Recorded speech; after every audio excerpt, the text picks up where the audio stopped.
Onomatopoeia. Onomatopoeia! Yeah, I figured. Onomatopoeia. Wow. I beat you, Chain. Fuck you. No, fuck you. No, fuck you.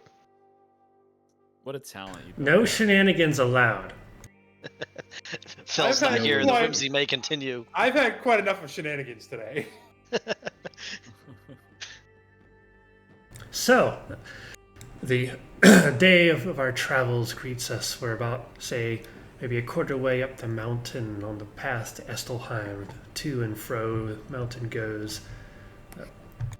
Temperature begins to drop, and our feet, talons, whatnot, come on. Oh, hello. are now pattering across snow. I will not hog all the time, and I will leave this to whoever wishes to take the first swing.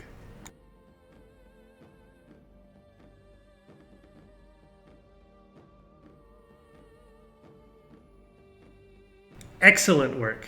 Don't all start at once. I was gonna say, since I was just gonna say, since maybe Lior didn't get a lot of time on the last session, maybe she should be front and center and given the opportunity first.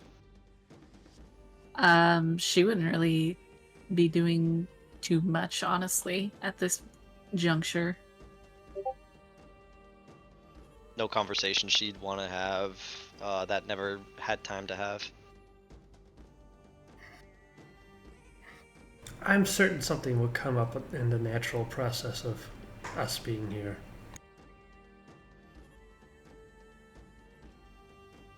Most of Chain's happenings happen at camp, so...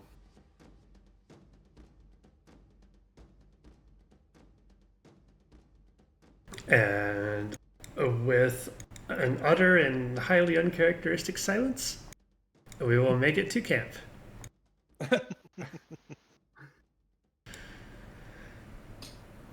I thought we were already at camp.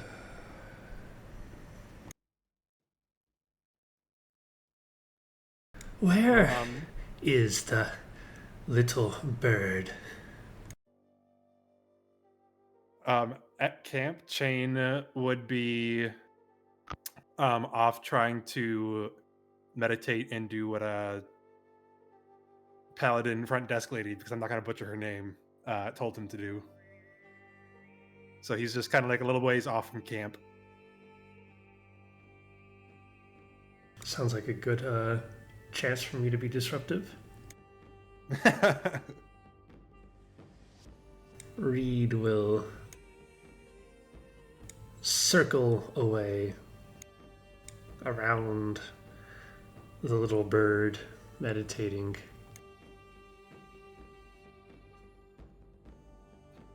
Chain will hear him and like occasionally open his eye and for like closing it again and trying to tune it out, but he cannot.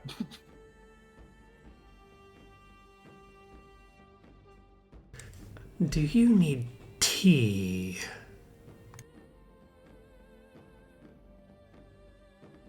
I don't know if I need it, but I wouldn't say no. That was not a question.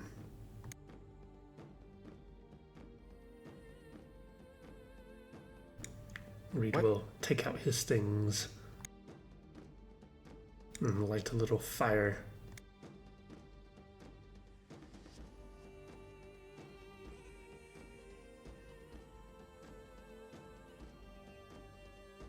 Chain quickly gives up for the time being and just looks at Reed. Is there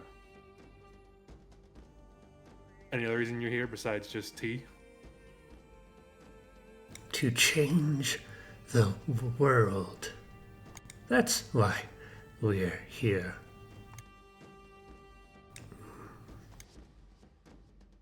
You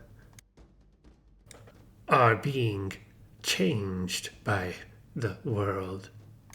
You should be careful where you go, where your changes go.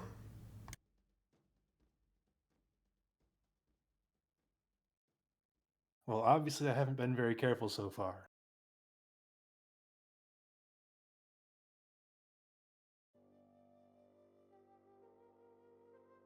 You have been helpful in allowing us to see who all of our enemies should be. Who they should be. Yes.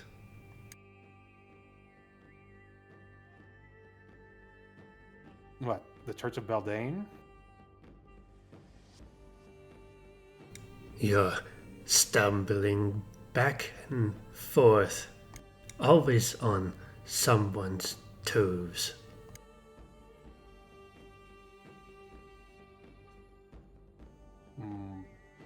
What's that supposed to mean? Some will stab you. Some will tell you to meditate.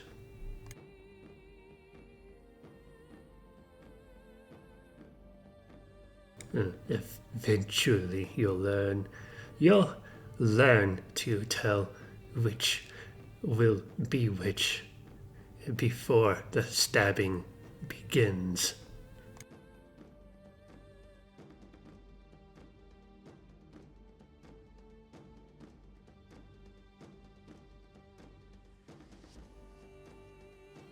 Got any advice on that front?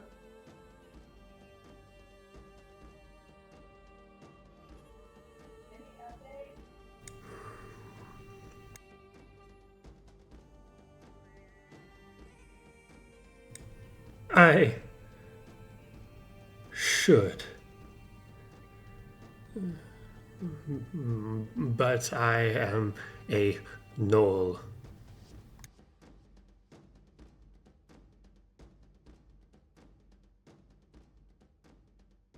I'll hand Chain a cup of tea. Chain will take it and sniff it first. Smells like green tea. Smells not minty, not sweet, just kind of herbal.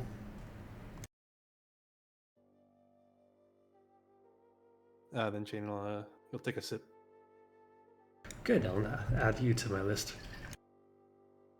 What? Nothing. No.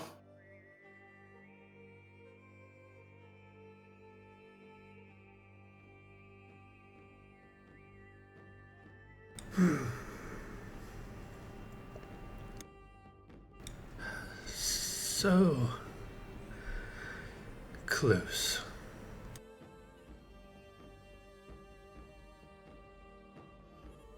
So close to what? Reed points up. Ah.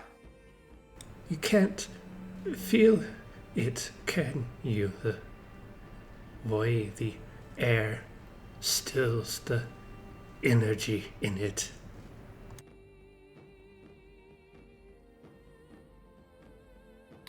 I can't say I'm feeling energy in the air now. Something is expecting us.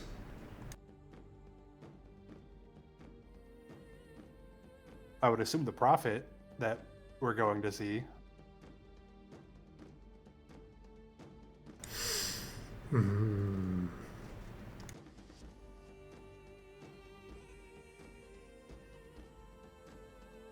Yes, she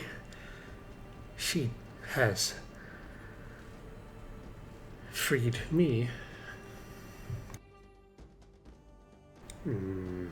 She worth repaying. She freed you? In a way. Yes. From Teresa's. From those walls. Oh, you met her before? No. Only met agents. Oh, other watchers? Yes.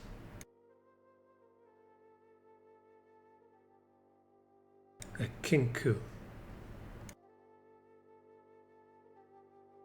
Chain's brow raises at that.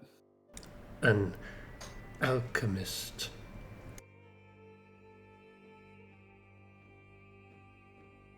Created many potions. Helped me escape.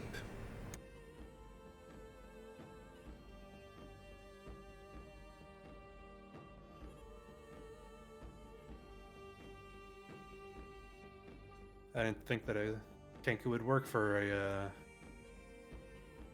the Watchers, to be quite honest. The little bird, you see only what things are you.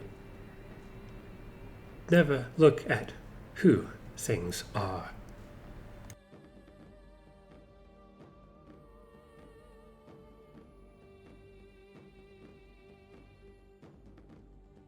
Well, looking at what things are is a lot more objective than who.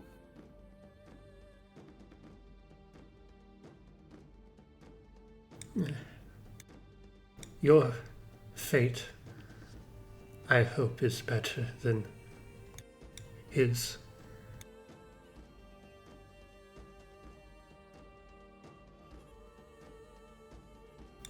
He traded his life for only half a knoll.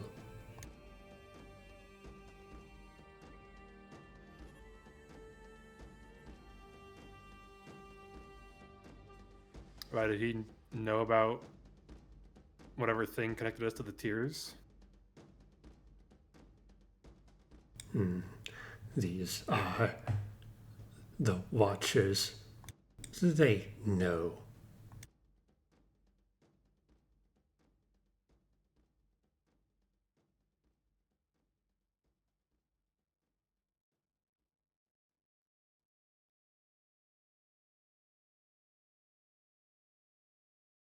I don't know a whole awful lot about them. I've heard of them. They've had some unfortunate run-ins in the Twin Blades. Wait, was this Kenku the one that you said exploded?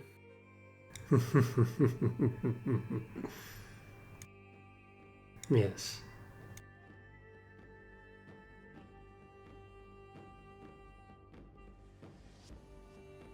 Well, There were me blowing myself up for anybody.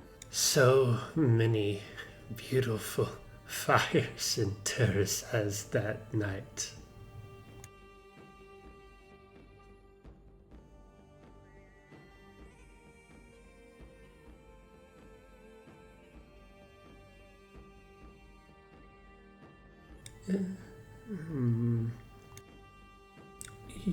You should speak to the others. They are terrible at starting conversations. Yeah, I learned that pretty early on. Which is why I stopped. Give me your cup. Why? Reed will take the cup. And And then will let him, I guess. okay, good. And then he'll fill it and give it back.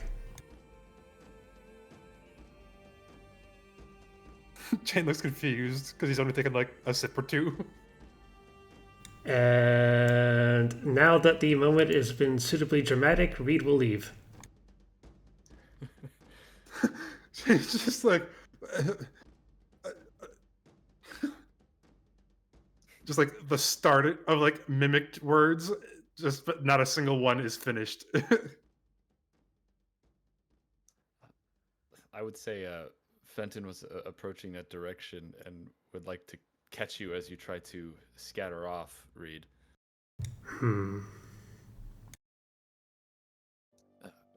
Reed, pardon me for not asking. What is it, bird? I was simply curious if you got a chance to speak to Selma in that brothel you left after the rest of us. I did. It was enlightening as to the snake's character.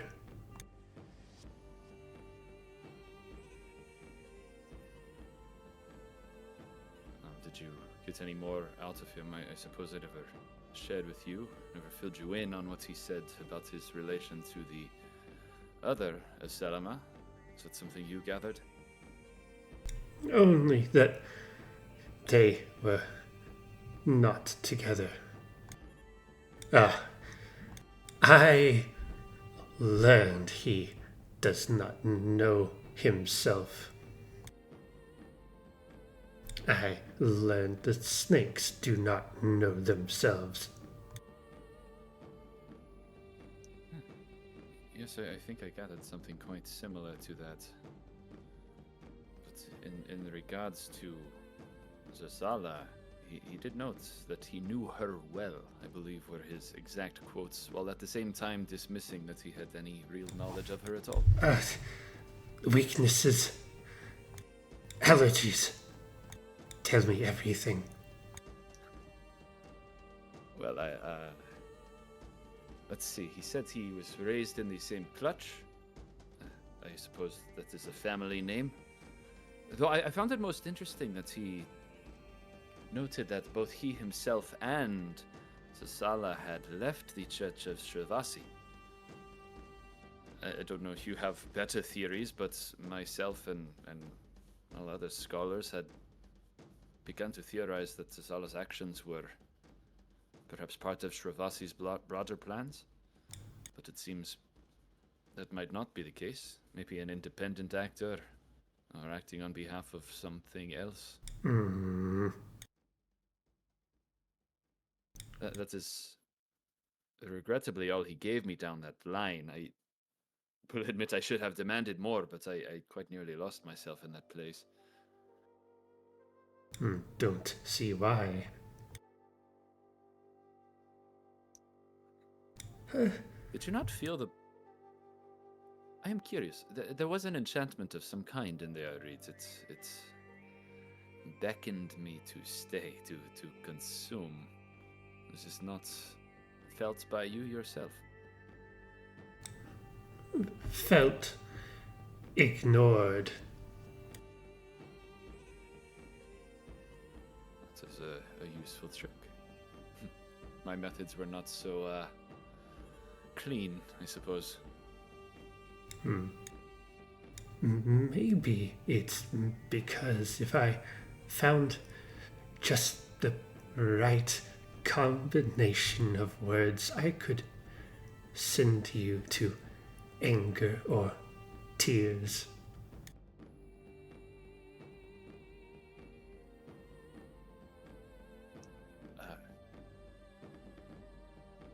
Is that a question or is that a threat? An explanation. Well, I suppose you may be right. But Yeah. Reed, yes. Snake was crying in the tower all those years ago. That witch was crying.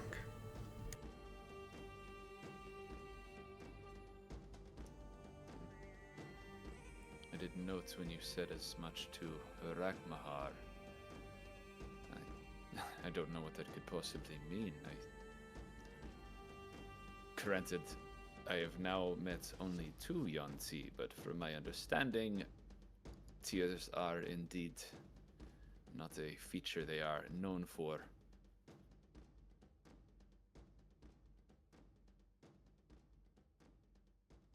I worry. Perhaps once I finally come to meet the witch again, and we spar words before our murder, that I will come to realize that the witch broke past Shavasi to find themselves past all the lies, past all the snake.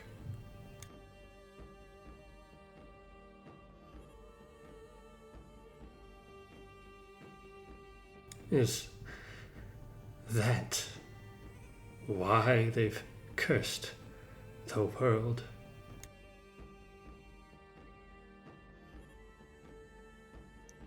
Is your suggestion that she has seen something that would justify it?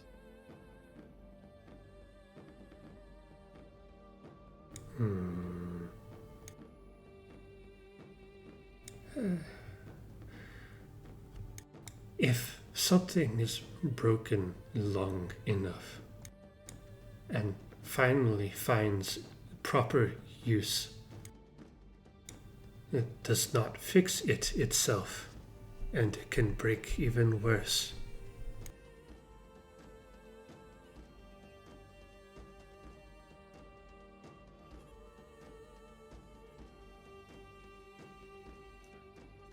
Well, I do believe we are headed towards answers. Not sure how sufficient they will be, but the storyteller, Esalema, did tell me of one more detail that might interest you. He was following those paladins, those three, because of, and only because of, a prophecy that was given to him by one who I can only assume to have been Lady Eleanor. She had told him that those paladins would show him the best story he would ever tell, and it would hinge around Sasala. What?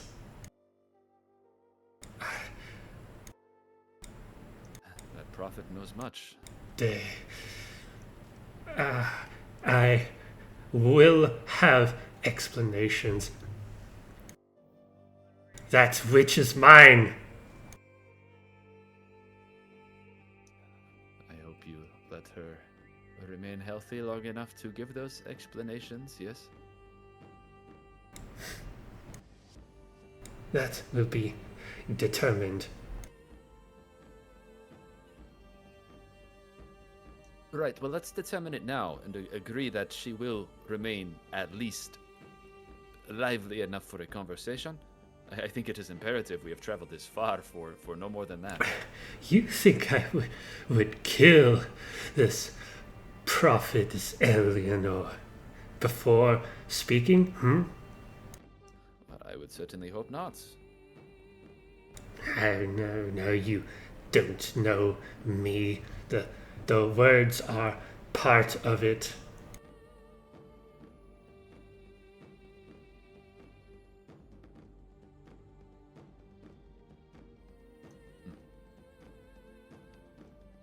Well, we will be there soon, in any case. Maybe we should take some time as a group to figure out what our actions are, what our questions are for her.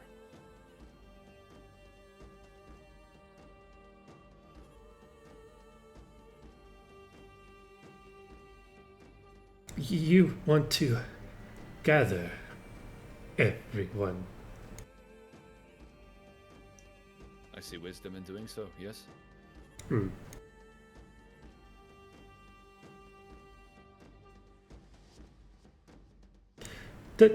Talk to Little Bird first.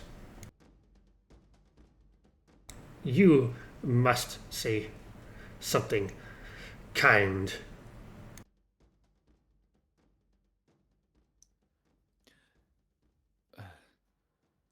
I question if I should even note as much, but The snake gave me the same advice recently.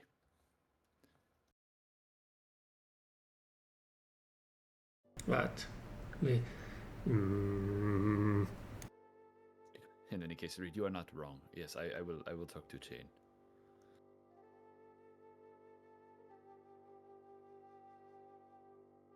you have successfully confused Reed. For the They're in my brain. The second Fenton has spawned in Reed brain.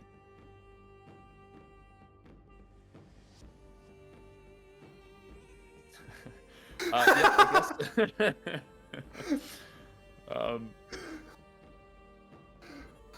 Fenton will do his classic turn away without really ending a conversation and go back towards the, I'm gonna say fire, where Chain is at. Chain is not at the fire. Where Chain is at. Which is? Chain is a little bit away from camp. He was out there trying to meditate when Reed came up. Okay, I missed that important bit of context and made a fool of myself, but I will approach you there. Reed's on his way to send everyone to interrupt Chain's meditation. Don't let that bird alone with his thoughts. Good evening, Chain.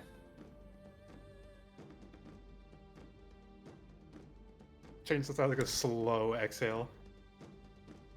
Fenton. Am I interrupting? I apologize.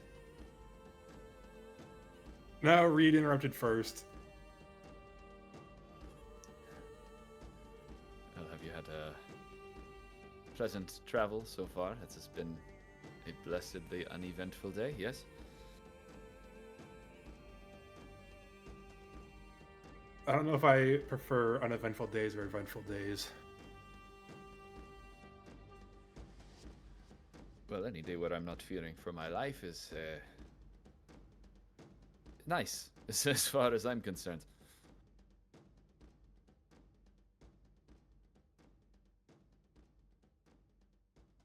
Yeah.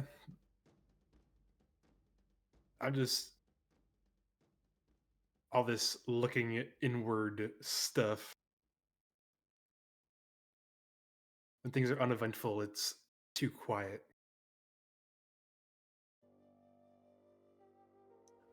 With Chain opening up even just that little bit, I think Fenton will sit down cross-legged in front of him, kind of less awkward now that a conversation has actually began. And he'll look at Chain and say, what did cause you to change your mind, Chain? It's not such an uncommon thing for a Kenku to follow Beltane. And from what I understand, Agarax had just recently done you wrong. I'm curious why you chose to alter course. Well, initially it was mostly out of self-preservation. When I first prayed to Beltane back in Vale, she had told me that the Order sent me on a suicide mission. And when I was told to kill somebody in the middle of a temple full of Aarakocra paladins, that seemed like quite a suicide mission. Ah. And then, Oh, that makes sense. I don't know, everything afterwards.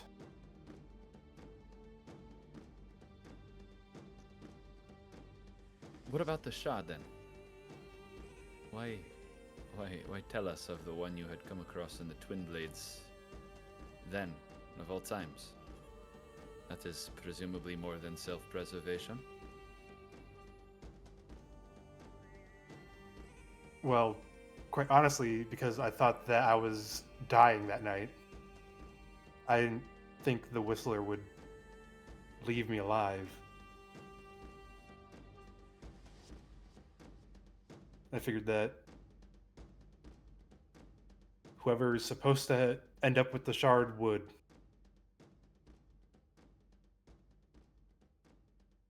I'm not known for making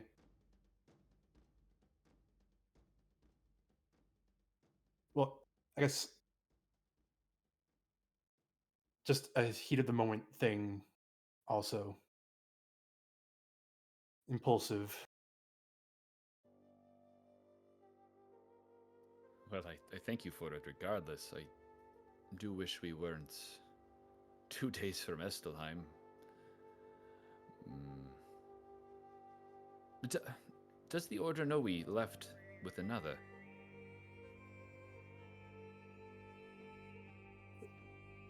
The Reverend didn't clue me in on whether she knew or not, but knowing her, I would say it's safe to assume she knows at least of Vilderavens and that we have it. I'm unsure if she would think that the Inari would willingly hand over another, well, I guess not to us, but to Leora. But I would say it's safe to assume that she knows we at least have the one.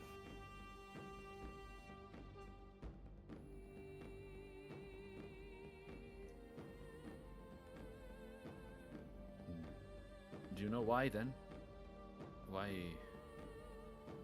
Well, let's start with the one you know of in the Twin Blades already.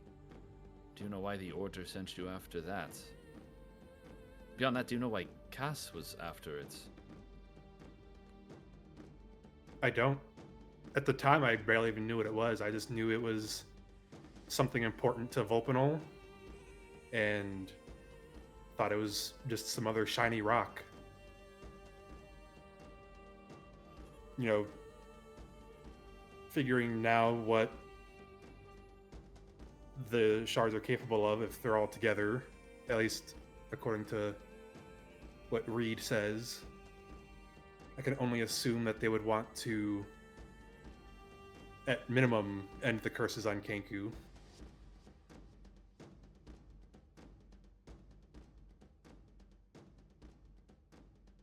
At worst, I would assume that they would at least, I don't know, it's hard to say.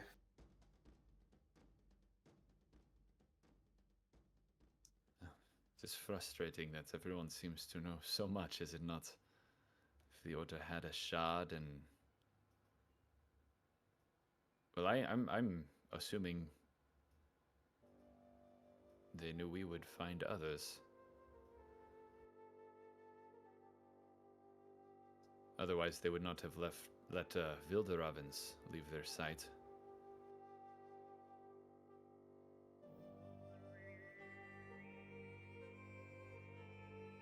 The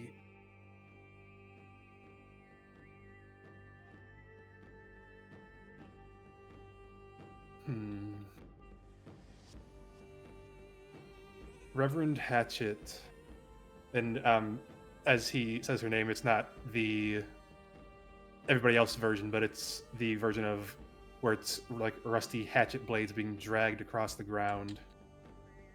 You know, he's very much using her actual Kenku name that he's used to. But yeah, Reverend Hatchet, she always, every time that I've interacted with her, she always seems to be 5 moves ahead of everyone else.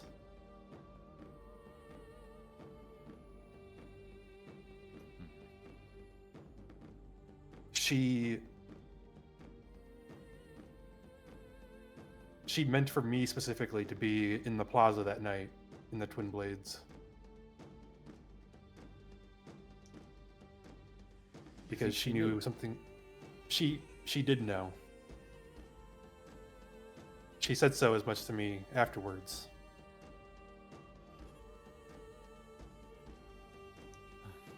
There were agents of the Watchers of the New Dawn in the Twin Blades. And apparently some other members of my order had captured them and brought them in. And she told me that while she was questioning him, that she noticed a chain around the man's neck. And when asked about it, he had no idea why he was wearing it.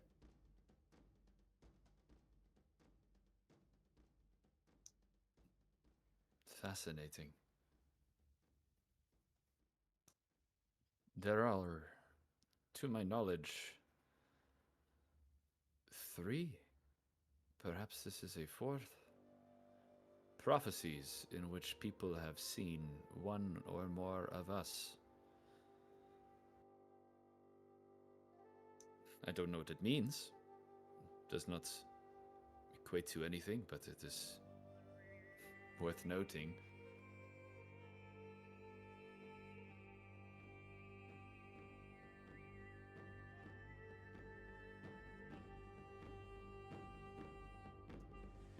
I'm not one to comment really on the way that she thinks. I just know that she seems to know of just about everything before anybody else does.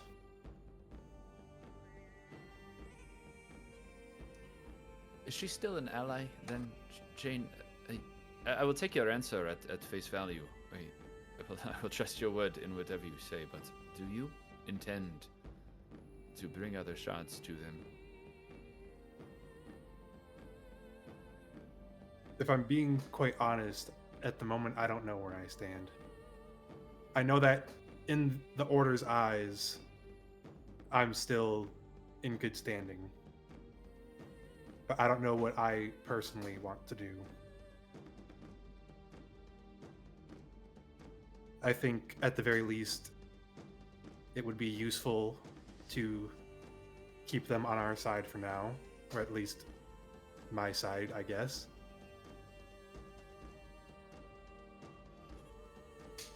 But there is a sect of the Order in Estelheim, and I'm going to be expected to check in.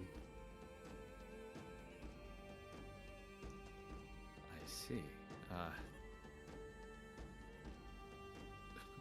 We know of 6, Jane. Presumably we know of all 6, and knowing of them and possessing them is not the same thing at all, but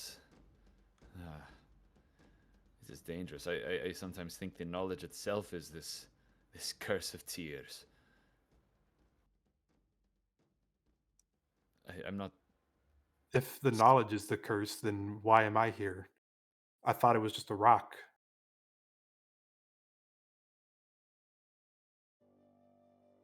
I don't know. It's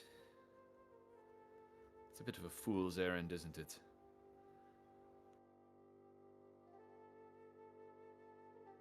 Seems like everything is.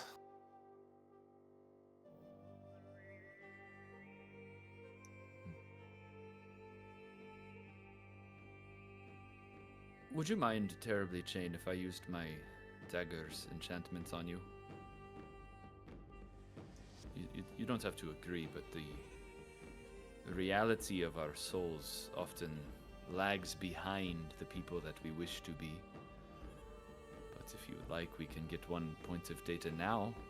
We can monitor change over time. Might as well, I guess. Good. Fenton will pull out the dagger and kind of shine it so the reflection, you can see yourself in the dagger. I request then that you just let the enchantment wash over you, that is. It is... You'll feel a little bit of a pull, but it is... I refer to it as a mirror for the soul. It is simply a reflection of what you are, and nothing more. It will take nothing from you at all.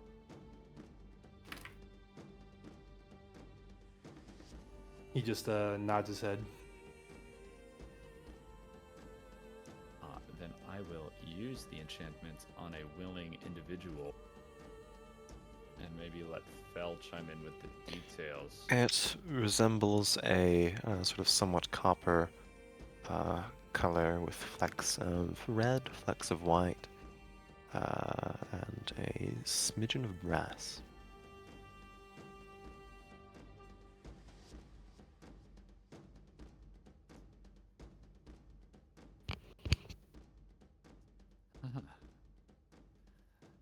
Well, in the greater circle of alignments chain, this copper color here is traditionally representative of chaos and neutrality, which is reasonable. But I would like you to pay attention, take note of these. You see, the copper shifts to brass just along the fringes here. Brass being more representative of chaos and goodness. I don't know where you would like to be or how you view yourself, but that is where you stand as far as Mazarim's enchantment has to say. What about those red and white bits? Alright, well, that is the other fringe of chaos. That is indicative of chaos and evil. But note the prominent color being copper. So, what does that mean then? As a coin tossed in the air chain, you are what you choose, or you are what you become.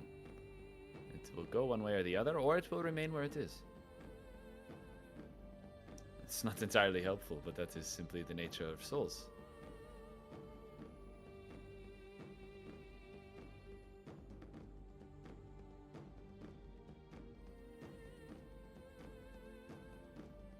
Shane just kind of thinks on it for a bit and sips the tea that he still has from Reed.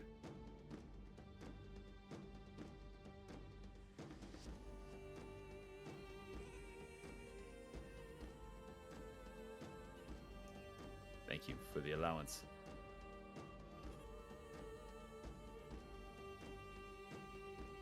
I don't know if I feel better or worse knowing.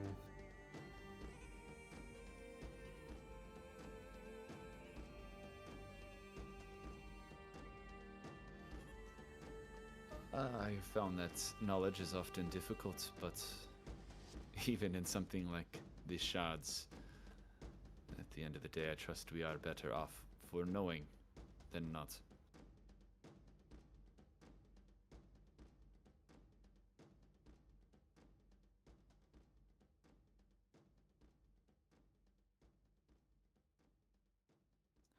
Whenever you are ready, I believe the group should gather at the fire. I mentioned to Reed a desire to discuss our plans in Estelheim.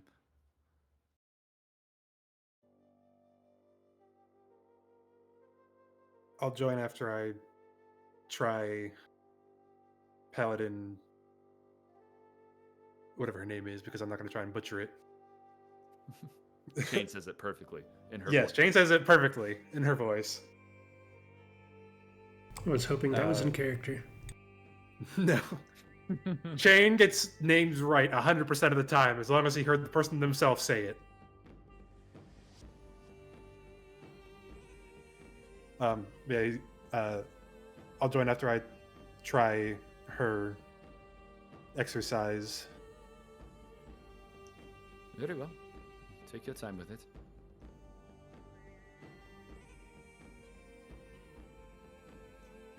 And Fenton will depart for the fire.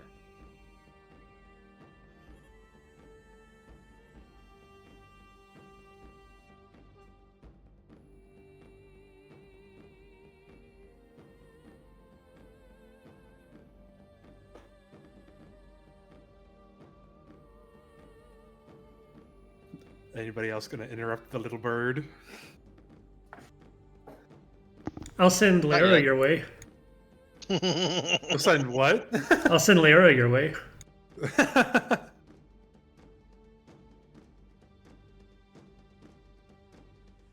Well, if We'll do nobody else so. is...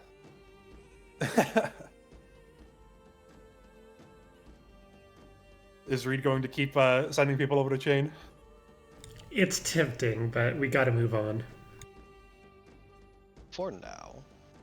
Then this is going off of the dice rolls from last session. But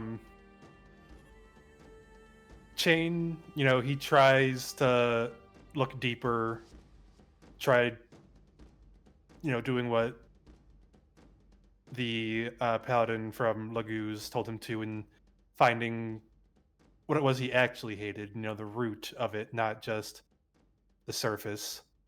And as he does this, there are several faces that immediately, pop into his head.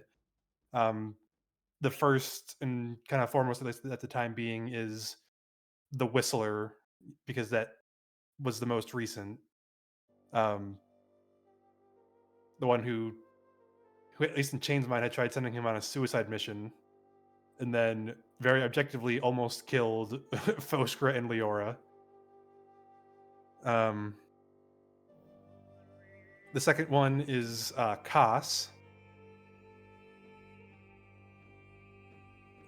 because of him and the interaction that Chain had with him, with Foskra and Leora and Fenton. The words that he had said that had brought out such like an anger and a rage in Chain that caused him to even pray to Beltane in the first place, like actually legitimately pray to Beltane, and that had caused him to let her in, and now is stuck with her until he can somehow pull all this off. And then, of course, the face that will always show up when Chain thinks about hatred is Oxlitny.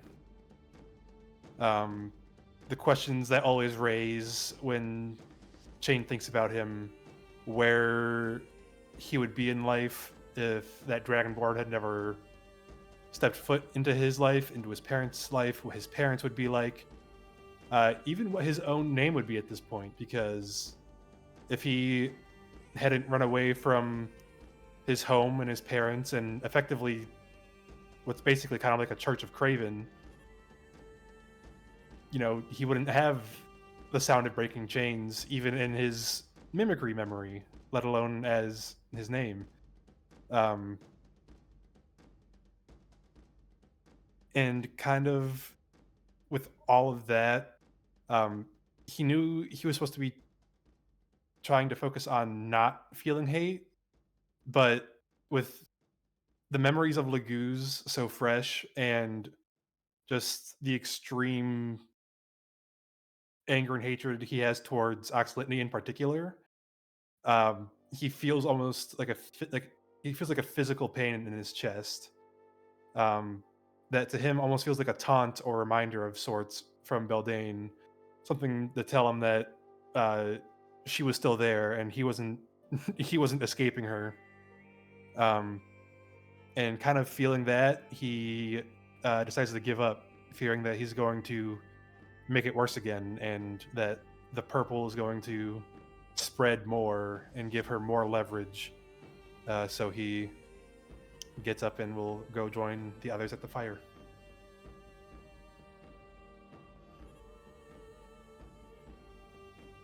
And he will hand read back his cup now that it's empty.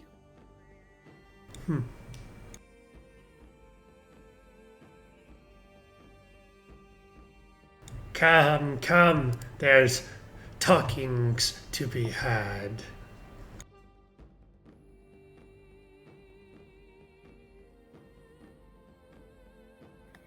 Chain kind of just like flops himself down on his bedroll that's laid out kind of by the fire. Lorenz is sitting crisscrossed on his bedroll. Sleepy morning fox. Always.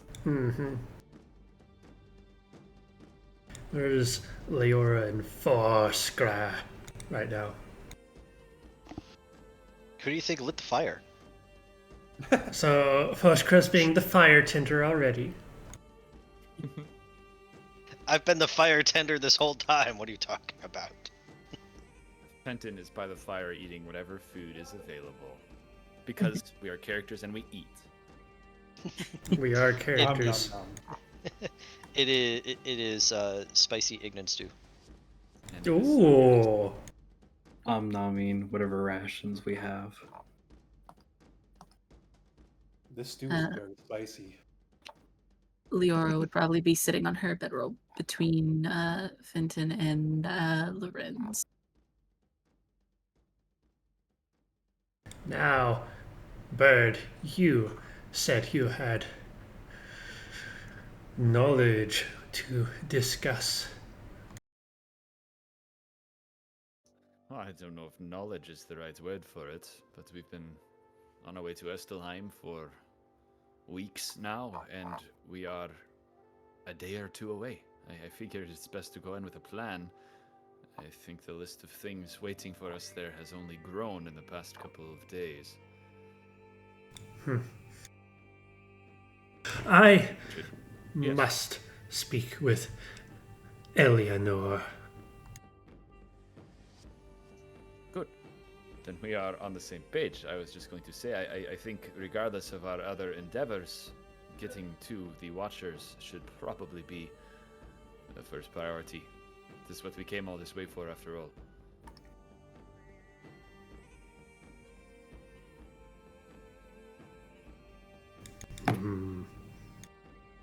So let's start there.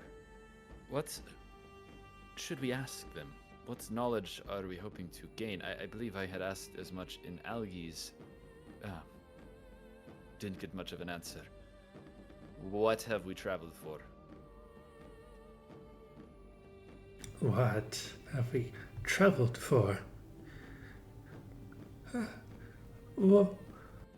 Why are new gods born, risen? What is the curse of tears, and why does it apply to us?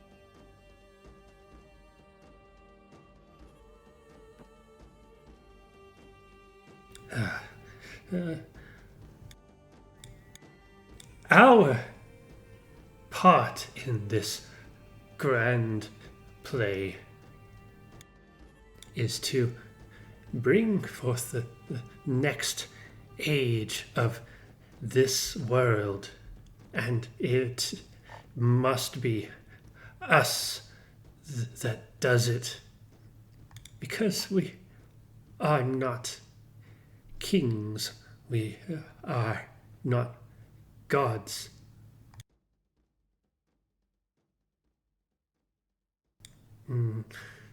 We have been kicked. We have been hunted. Who else can we trust to craft the next age?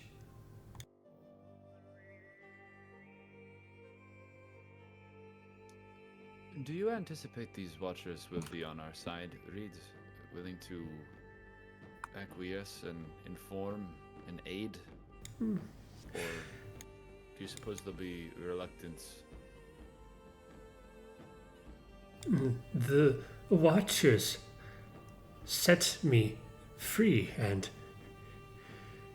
half killed me. Whether they are on our side or not, they have started this. I don't care, but I do want to know. This Eleanor has much to prove if she wants to work alongside me.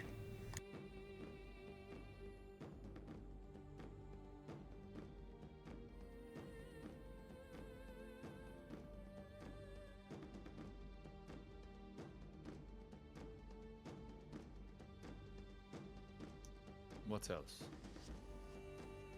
I would personally like to get as much information from them as possible about the shards themselves, their history, whether they... Well, from what I gathered from Half-Face, there are truly 6. If you remember, I had thought for a time there were 7 because of what a Red Cowl told me in the sands, that he knew of 6, and we witnessed another fall, but Half-Face makes me assume one was lost and simply fell again from the heavens. that there may only be 6. These are the kind of points I would like to clarify. Lost and fell again.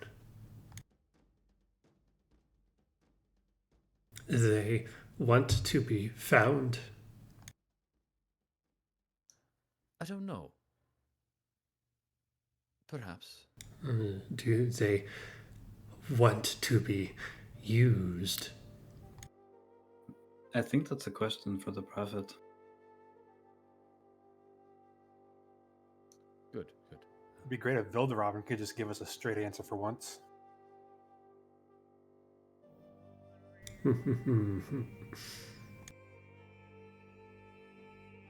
Fenton is writing notes down as we go.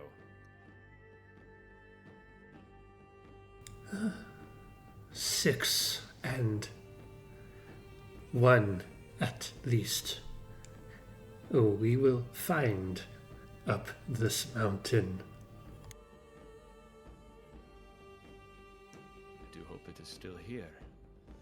I will kill someone if they let it be taken.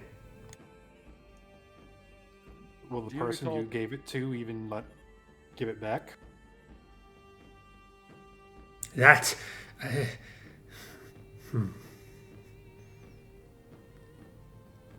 I do not know. That does lead to a broader question. We've kind of failed to discuss the shard that we saw in Laguz in the eye of that priest of Xanthias. If our goal is really to obtain them all, we have failed to come up with any ideas for how to obtain that one, not to mention the one back in the Twin Blades that supposedly waits there. It will come to us when the time is right.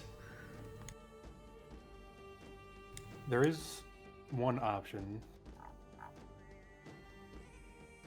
Which is what?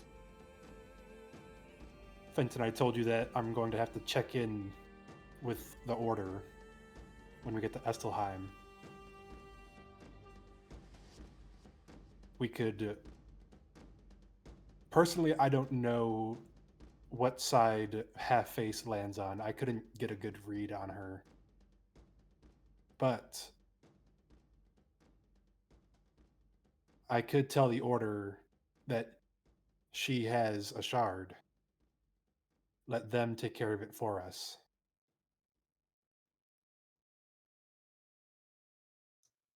Then there would be 2 in one spot.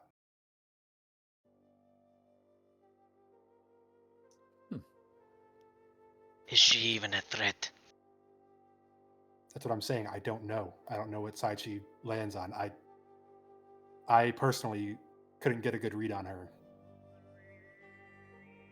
If I understood her correctly, she is several hundred years old and still seems to be in her prime. So, if possible, I would much rather have this Order try her before we have to.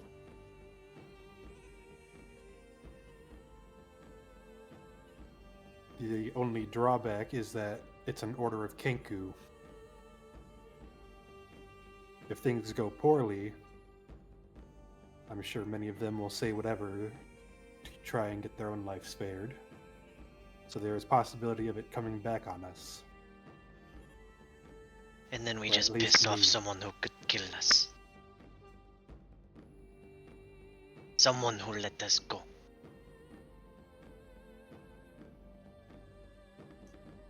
I don't think Reed's words were to be dismissed.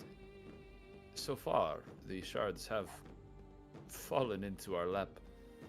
I can't say we have worked for the knowledge or obtaining of any of them. Perhaps it will just be a matter of time. If we find the others, the dragon will find us. Good luck getting the Order to willingly give up their shard. I am a creature of violence, not luck. What if that trick is turned around, Jane? What if the Order is in some way convinced that we cannot obtain the 6th until we have the 5th, or something along those lines, and they bring it to us?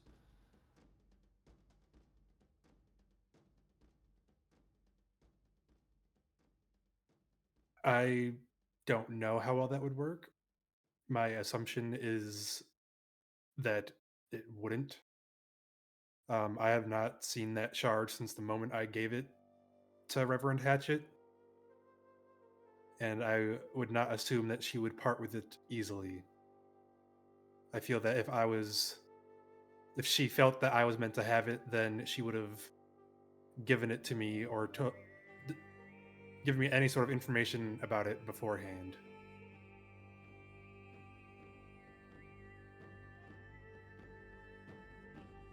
This is reasonable. Well, I suppose that one we can put a pin in until you have a chance to talk with the Order further.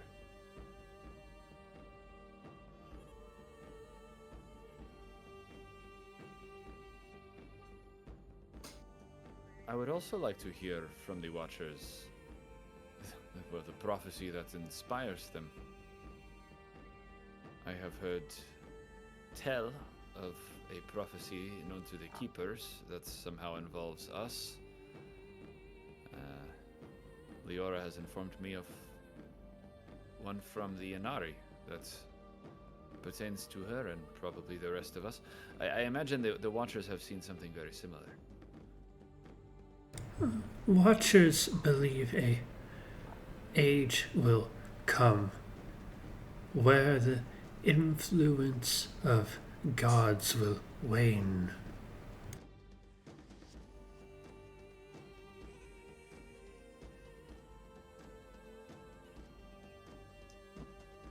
So what? We're supposed to be these people that are going to banish gods? Gods have already been banished by 6 other gods. By powerful people. Look at us. Have we not murdered a queen in Algiz? I wouldn't call her a queen. This was a different situation. And then we almost died to 2 bandits in Trelani. We drove back the greatest bandits in Talani. Other considerations aside, the Arisen Pantheon, by tradition, began as mortals. I can't say they've done any better than the great deities, or any worse. But that fact is, they were individuals.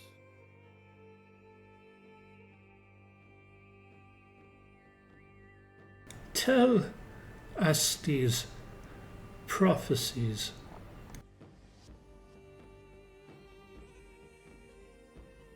Well, I have limited knowledge as to the Keepers, but the Keepers of Mazarim have but one tradition they choose to obscure from the greater public. The tradition itself can be known. It is called the Great Mysteries. It is something, I can't say what, that Mazarim Ngwendi found underneath where he placed the Sa'al Mazarim. Should I earn the title of Lore Singer, I will be able to see it myself then and only then, but Kuel implied that during his ceremony he witnessed me there. Seems to coincide. Leora, would you care to share? Forgive me if I have said something I should not have, but the prophecy that you received. Yeah. When I spoke with the Archseeker before I left, she showed me a prophecy, or a vision, I guess. There was a mountain covered in starlight, not snow like it should have been. There were dozens and dozens of stars that sat above the mountain, but around the base, there were several of very bright stars that started to climb the mountain. One of the stars started to shine very brightly, like it drowned out the rest of them. It was almost like a blast or a ball of light.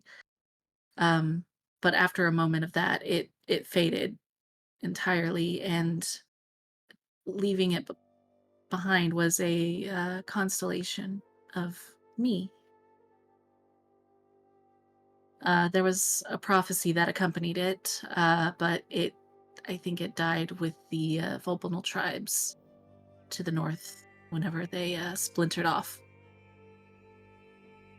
But what we do know about it is that the presence of several individuals whose flames burned brighter than the rest. They'll go up on a journey up the mountain. I don't know the meaning of the spire, but at the top of the mountain, but it apparently puts me in a bit of danger. What are stars to the foxes?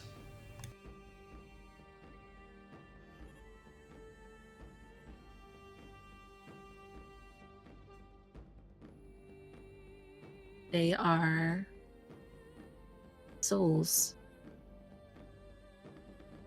What does a soul climb?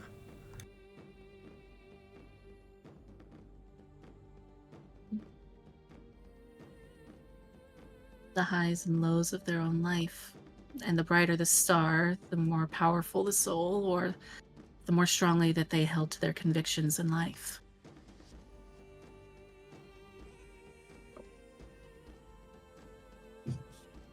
Someone died to make you.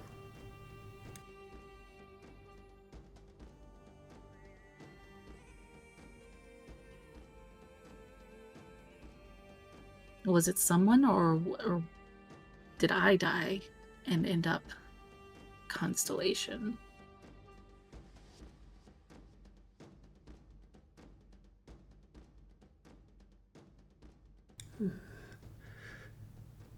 Kill that thought.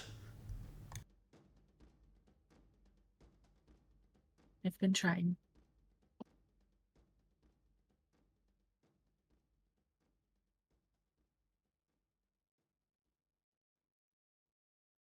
With how often I've brushed shoulders with death lately, it's a little harder to now. You misinterpret that. Kill the thought.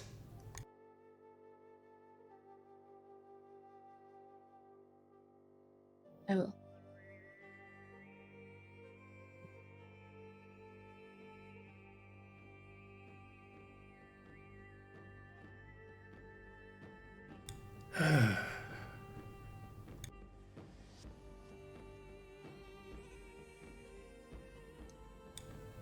How much of the world knows of these prophecies?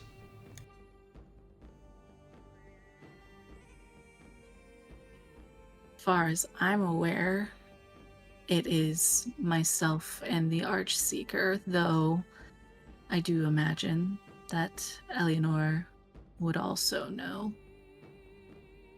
It wouldn't surprise me anyway. And yours, bird. Well, the great mysteries have been observed at least once by every lore singer there has ever been. But Kuel's description made it sound as though interpretations vary.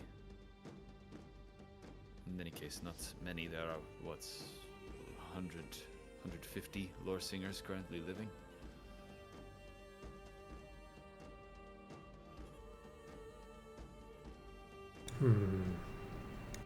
So, things possibly unknown by those who seek to stop us.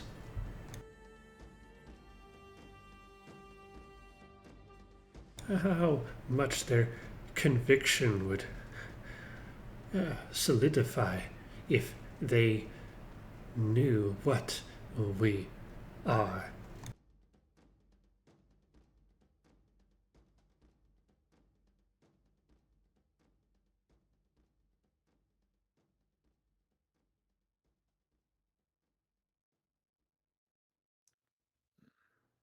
Whatever we are seems to be detected by an uncomfortable many. I think of that priest in Ilaskar, I think of the cyclic order.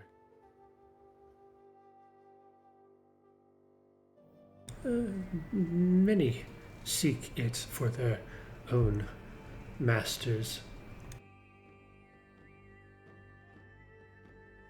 But who truly knows of these little things of change and regret?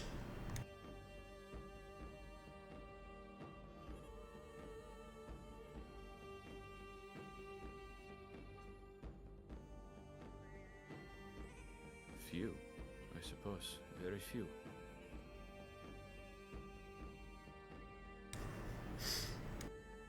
Have any of you ever prayed to Erica?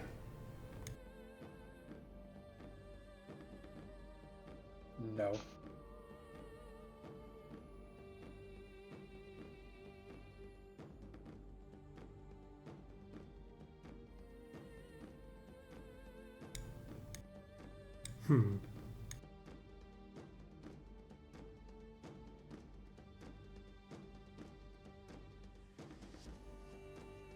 I don't know that many people do pray to Erica. She's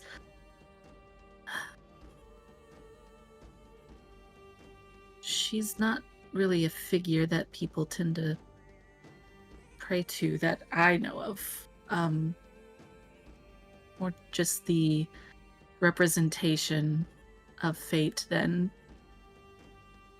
a deity who would communicate or step in. Then why are these called Erica's tears? These things that seek to be found, to be collected, used. We can talk about this for the rest of our lives, but until we actually ask someone who knows, we don't know. We will know. We Not will know, but we climbing don't up this know right now. mountain to be lectured. Then why are you climbing a mountain? To see the person responsible for this. Riedel just kind of point at himself in his neck. All right. But I think that the answers are very important right now. And because we don't have any. And no offense, well, actually, I mean every offense, Reed. You act like you know everything, but I don't think you do. Are you challenging me?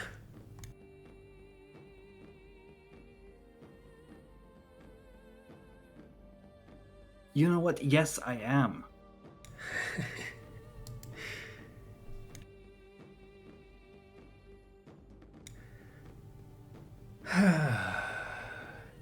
And your preferred method of challenge?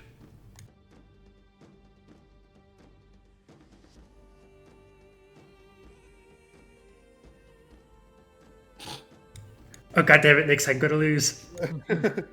Sorry.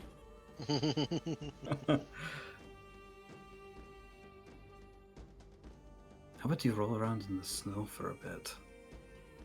How's that for a challenge? You cannot fathom being right. You cannot fathom having any self-respect, any pride.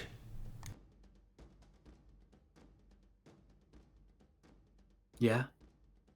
You can read me that easily? Well, I can read you just the same.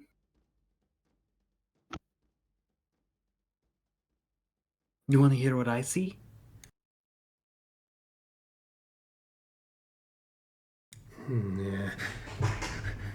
Tell me Well, do you? all your wisdom, little fox.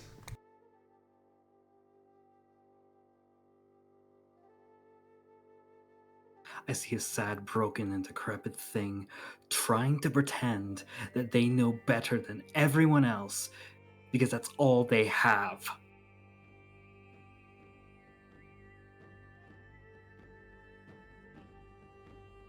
You deny prophecies about me. I deny whatever nonsense comes out of your mouth because what it is cryptic nonsense. I've tried to have normal conversations. Well, it's not working, is it? I know! I know. It's all part of the plan. Ah, yes, the great plan. Why don't you enlighten us on what that is? Collect the shards. Change the world. Start over again. Start over from where?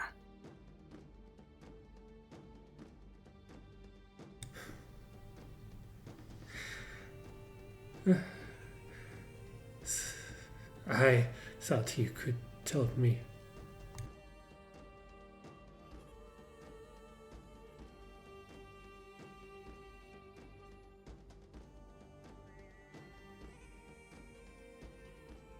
Yeah. Yeah, I figured.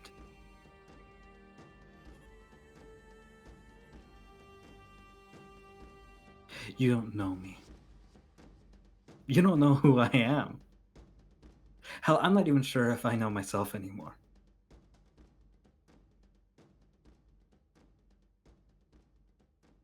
So don't you dare try to read me like I'm some deck of cards. Because I will do the same right back at you.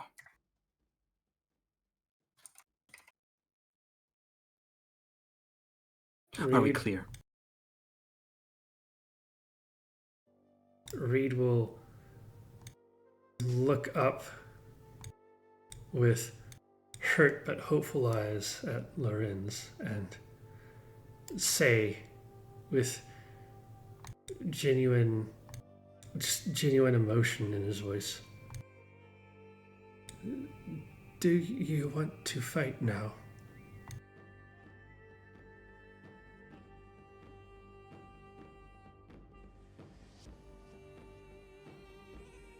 I think I've had my share of a fight. Now I am hurt.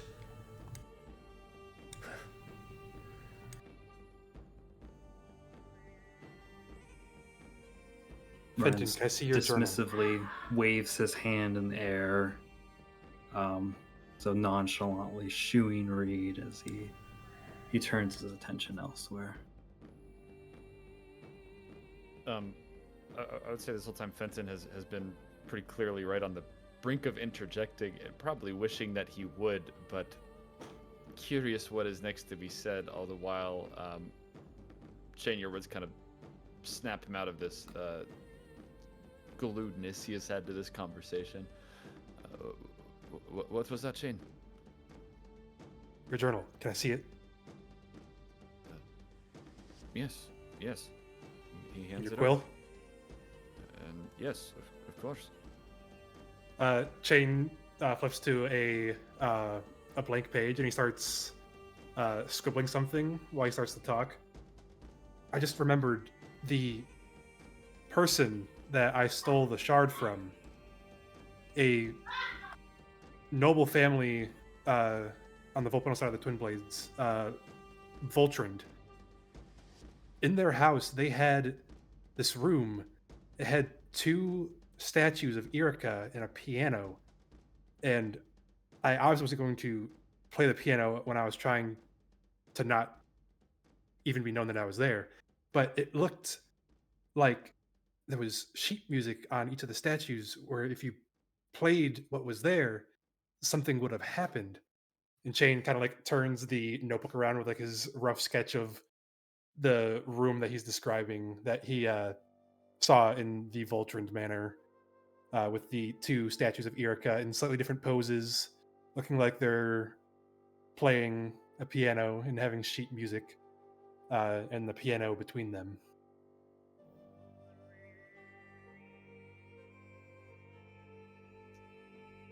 Some sort of musical puzzle then, back in the Twin Blades?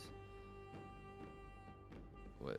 I'm not sure, but someone asked if anybody knew anybody that worshipped Erica, or that if anybody really did anymore, because she's supposed to be this figure and not really a deity. But I just remembered that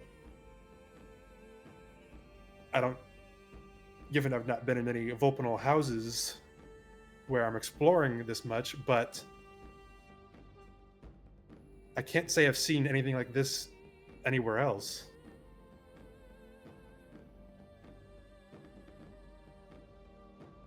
If we have to circle back to the Twin Blades at any point, if we're not able to get the shard to come to us, the Voltron family could be a stopping point, though I don't know if Koss left the man's tongue intact to be able to speak, but I have psychic whispers. In any case, you are suggesting an individual who may know histories or something of Erika, yes? Maybe. I mean, he owned a shard. That is a good point. Well, that is curious. It is certainly something to remember. Should we be all the way back in the Twin Blades? Yes.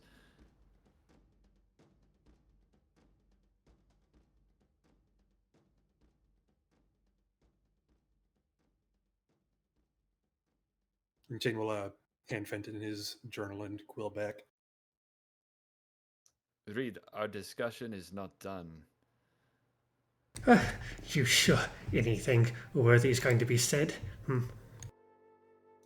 Not at all. What could possibly best this fox's depression? I think the moral here is that we are all still seeking a great amount of knowledge. And if we don't have a plan for how we are going to obtain it, we will not be any better off. Then come up with your plans, and I will be there for violence. If we can avoid it in Estelheim, it would be all the better. Then what use do I have? Well, for one, you have an inn with the Watchers, supposedly a history. You are part of this all the same as us.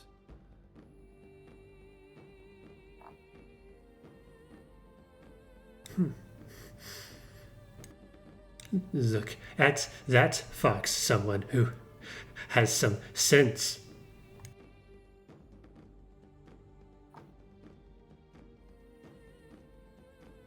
Oh, give me a break. Lorenz, concede at the least that the 6 of us are part of something together, whether it is fate or prophecy or random chance or just a stupid quest of some sort that we have found ourselves on. We are reliant on one another for what is next, and understand if we do not get along, if we do not see eye to eye. This is fine, but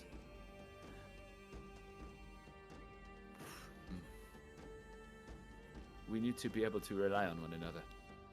I don't see us doing anything of worth if we cannot.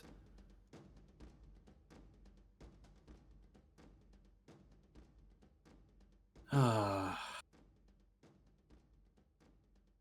Yeah. Yeah, all right. Reed will sit back down with a huff.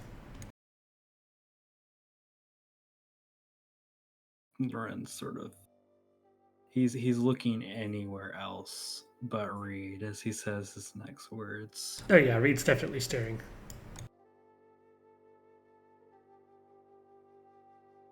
I'm sorry. I don't care. Yeah, this is why I don't bother. Now, consider, Lorenz, did you expect a different response?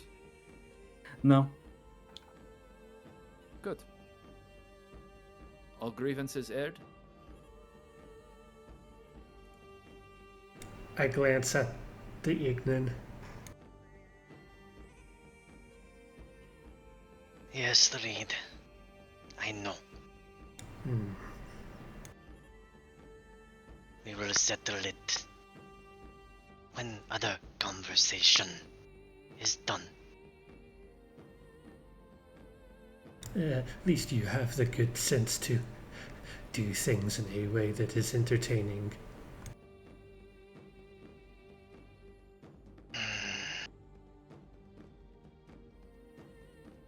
We will see.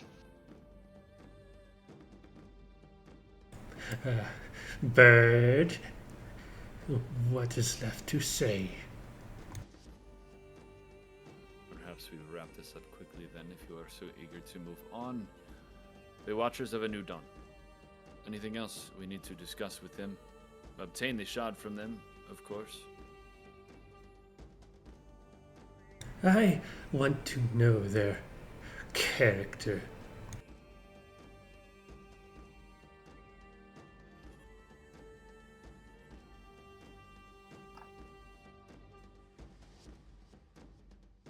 I think that as well, too.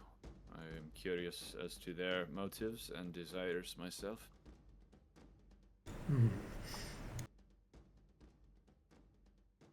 Their agent said some most interesting things. Blinded by zeal, perhaps, but there was much talk of a sun rising on a world without pain.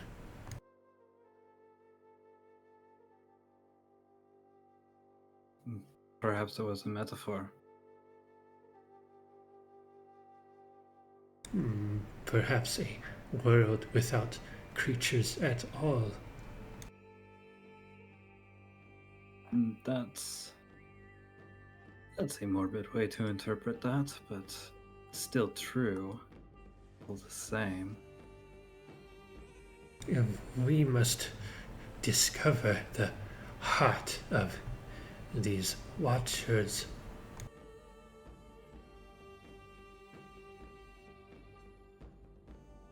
I agree.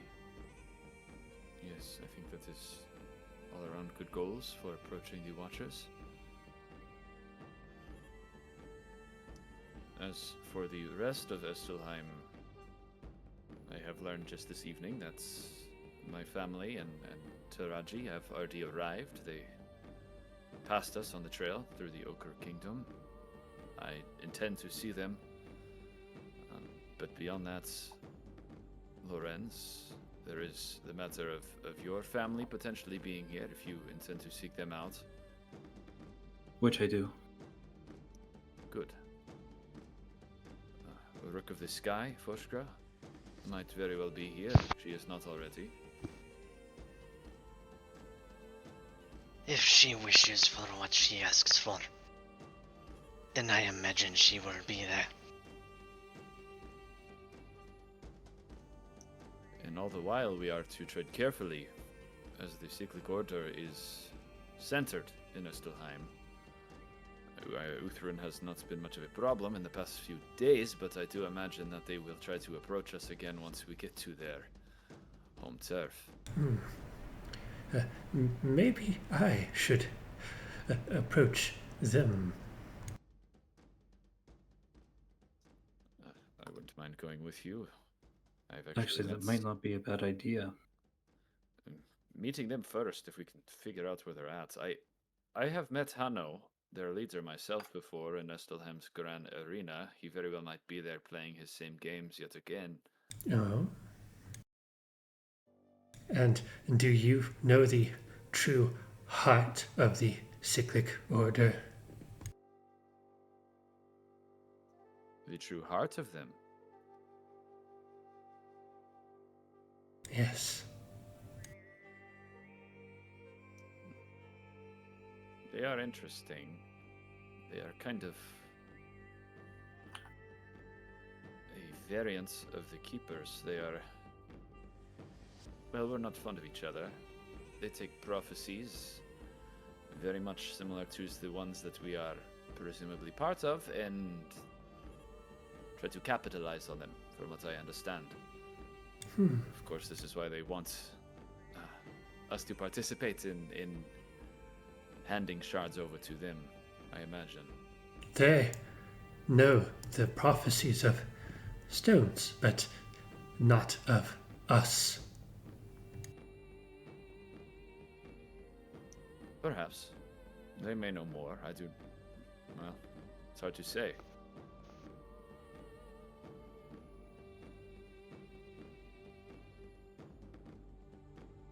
They have so far offered to work with us sooner than to kill us, or to simply take the shards and leave us alive. Or to send bandits after us.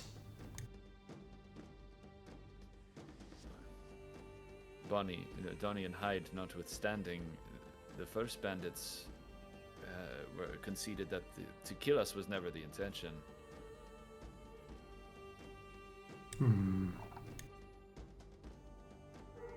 Still,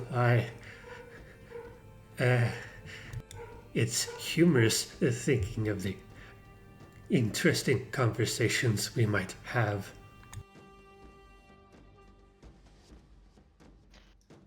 I've been pondering, we might be able to deceive or scare Hanno off in some way. He is a Kenku. He's one who is a gambler, interestingly enough. But if he is somehow convinced that... Well, it's hardly even a lie. To an extent, the Inari dynasty is on our side. To an extent, the Cabal is on our side. Whoever they are. If he's convinced that we have powerful allies, the very ones that Uthrin once threatened to use against us, perhaps they'll step off for a time.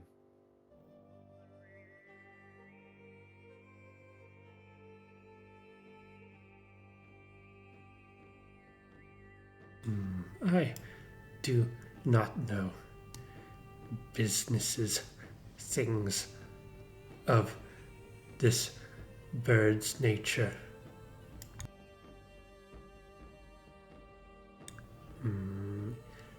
If it is possible to strike a deal,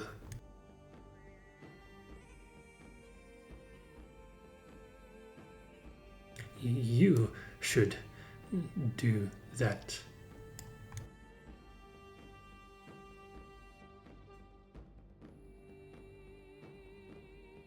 It would be worth a shot, in any case, if we can do so without placing ourselves in direct danger. I'd be happy to talk with the man once again.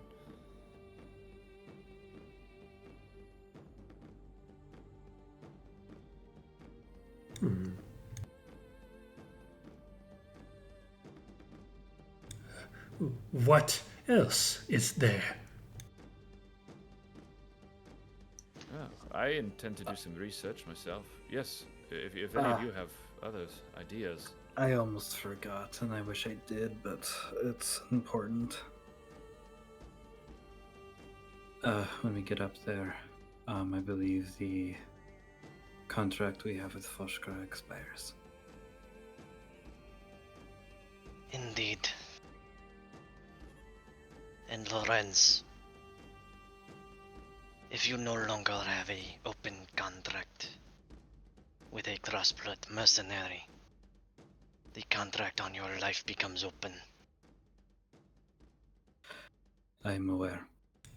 A contract on your life. Yes.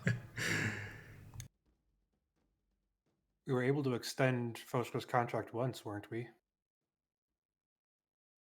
Couldn't we just do it again? With what goal? With what gold?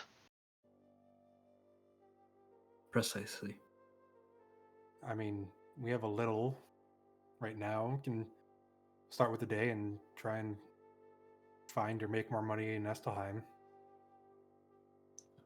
The longer a contract is in place, the more expensive it becomes.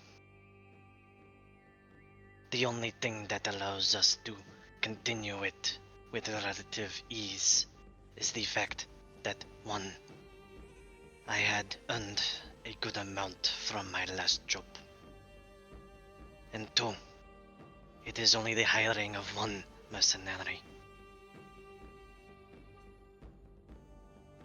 But I do not know how long I can continue to fund my own contract.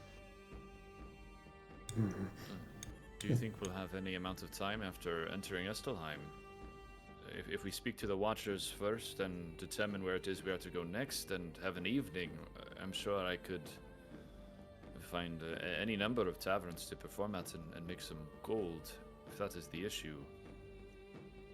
Well, if Rook does show up, if she's taking over these cities from trade lords like you say, Fenton, then didn't this Mahez just become a trade lord of one of them? Couldn't you potentially ask or Yes, see it's- what her plans are for taking that city? It's possible.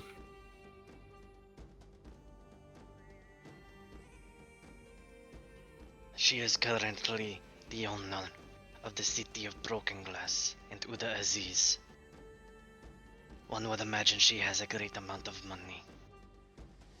But the question is, why would she offer it to us? Yes, that I wasn't saying to have her pay for your contract for us. I was saying Mahez is the one that's putting the bounty out on Lorenz. Why not see if, since she's out there taking these cities from trade lords, if she would go after Mahez next? from what my brother said in his letter, Rook has her sights set on Rose's city, Pazektara, next.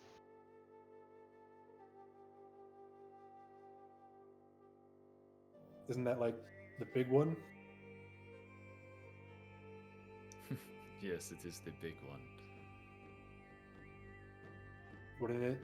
I mean, at least from my perspective, as someone who has never stepped foot in the sands and has, frankly, no idea what even goes on with this trade lord game thing, wouldn't it make sense to get all of the other cities first?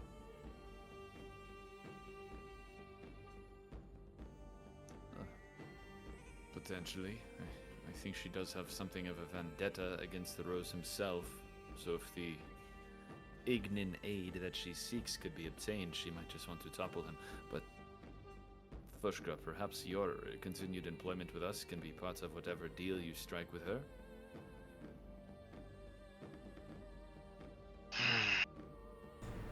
Or we let them come and I kill them before they can touch the fox.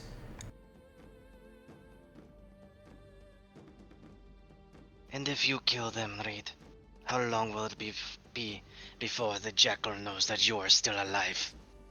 Jackal knows I am still here. But he does not know where you are.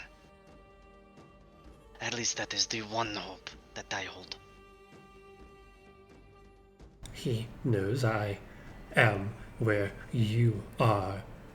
He knows where your contracts go. Yes, but he does not know that you travel with me. Last he knew, you were in Twin Blades, and I was in Twin Blades. He knows I am no longer there. Maybe he thinks I am walking to Terlises with your head in my back. Wouldn't he know that you're going to Estelheim, though, since we renewed your contract in, was it Curious or Illusker? In Curious.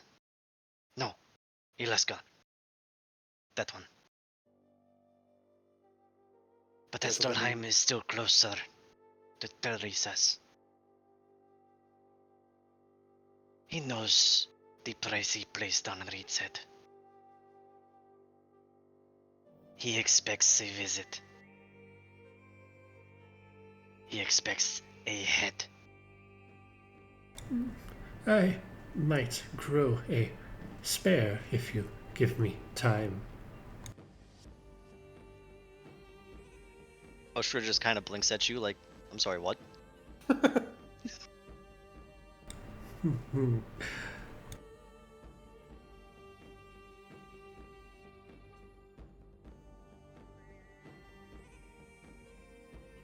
Yeah, no explanation is forthcoming.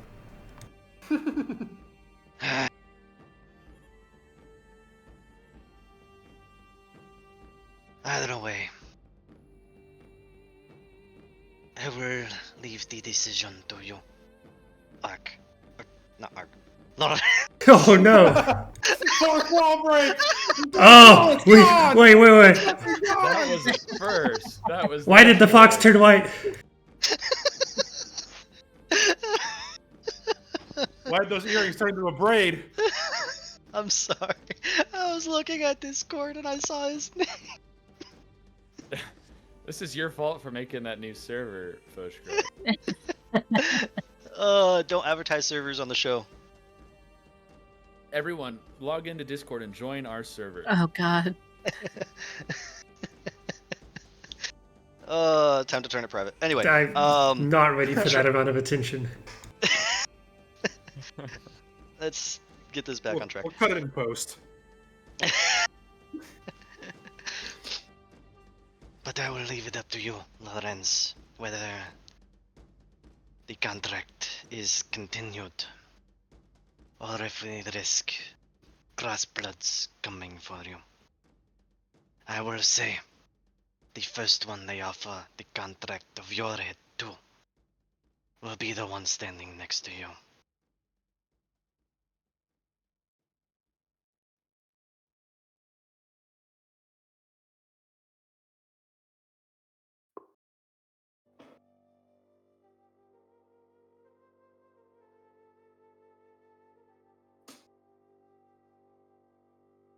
Did we lose Lawrence? Oh, he's muted. Yep. Huh. Random out of character idea.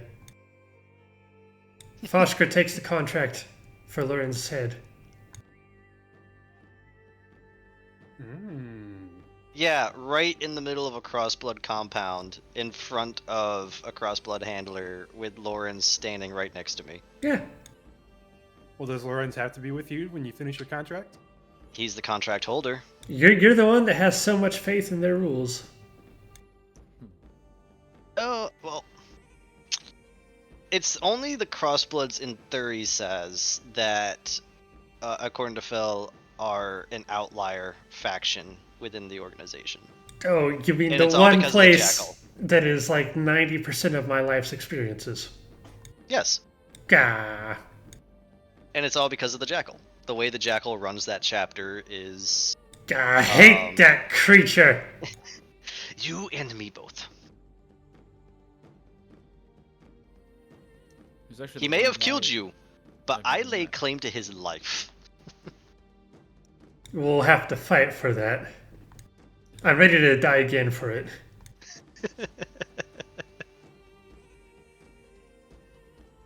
One does not threaten the life of Fushgra's little brother and live to tell the tale.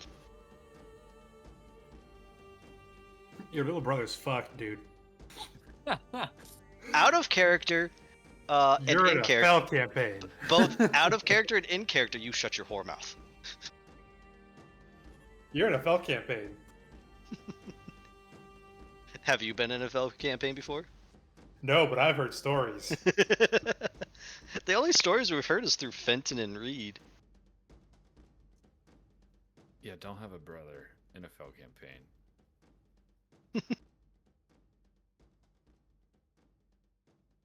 I, have, You know what? I haven't been in a fell campaign before. You haven't? I thought you were in the Curse of Strahd. No. Eh.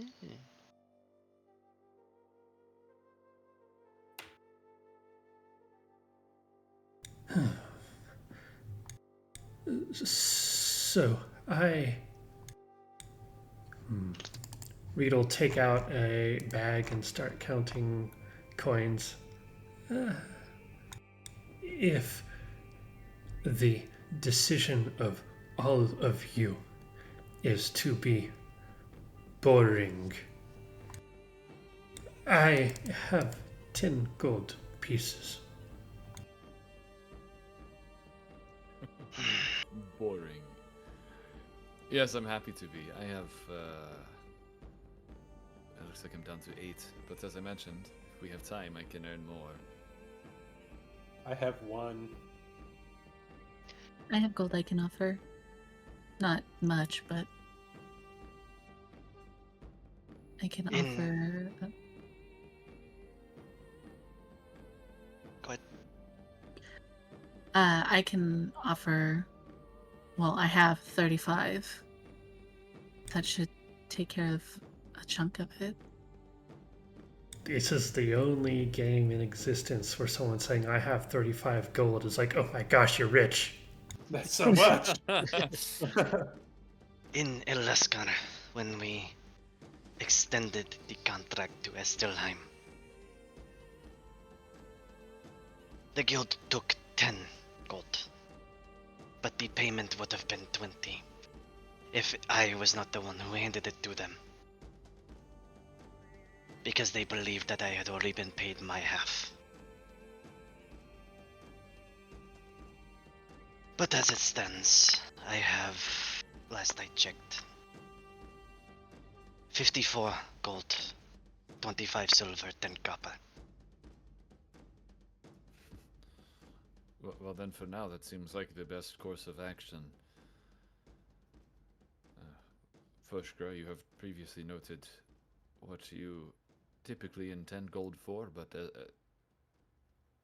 maybe Rook really can aid. I don't know.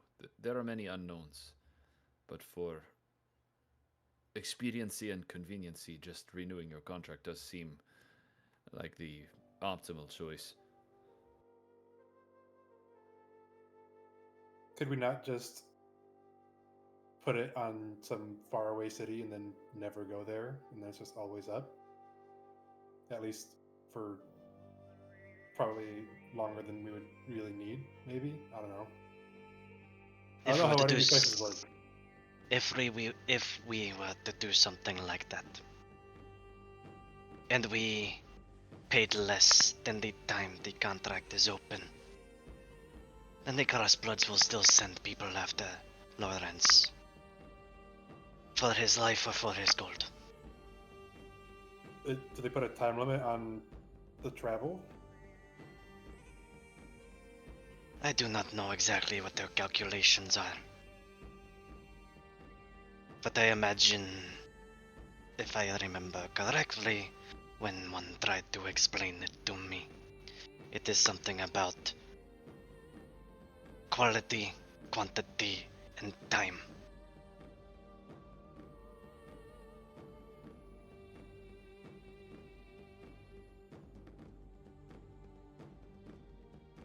There are those who keep crossbloods under no time and pay regular to keep them.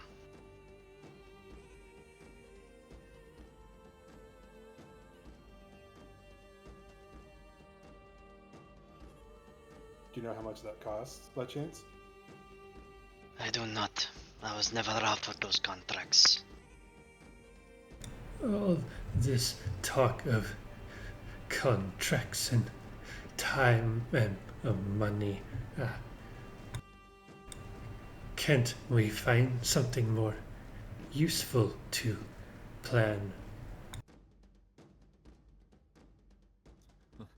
Considering everyone that we already have after us, I would like to have the Crossbloods not be one of them. Well, I think it is safe, whatever we decide. Watchers first, Crossbloods second. Then whatever comes after. And who knows whatever we will run into up there. That's true. Were there any other desires? Known ones, that is, for Estelheim? Are all of you going to attempt to sleep at a fancy inn?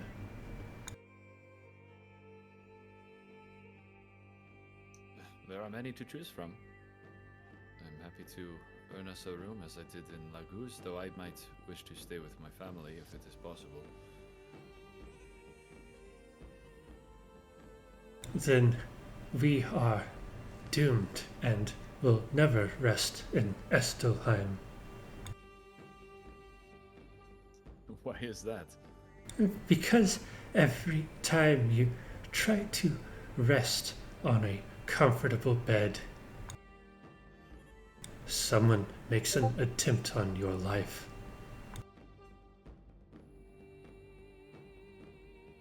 Well, I guess I can't argue with that.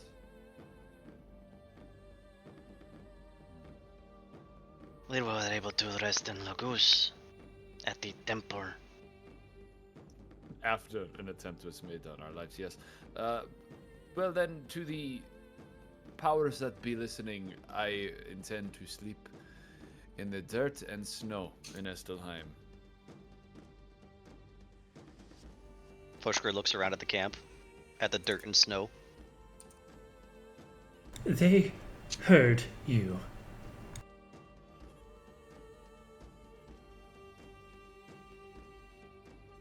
Worst comes to worst, I can probably at least get myself lodging at the Order. I guess that is another question. Estelheim is a large city, and as we've already discussed, there is much we wish to do. I don't know if the six of us will necessarily be a traveling group any further after what happens with the Watchers. But in the event we are, do we intend to stick together through it all? Or are we comfortable? As you say, Shane, I doubt the rest of us can come and spend time with your order. The only one I could think of possibly getting inside is Foshkra if he's wearing his Crossblood sash. I could get inside. I mean, without raising an incident. Oh,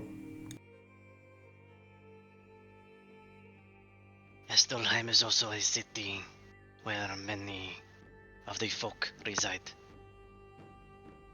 I've never been, but there may be another option depending on their outlook on Ignon.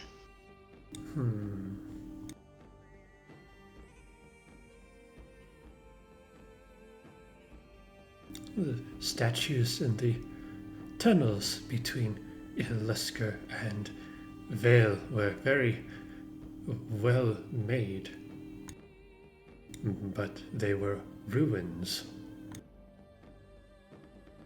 Are there still people in Estelheim of your kind? The tunnels were there on Estelheim is overrun. The folk who follow the wind.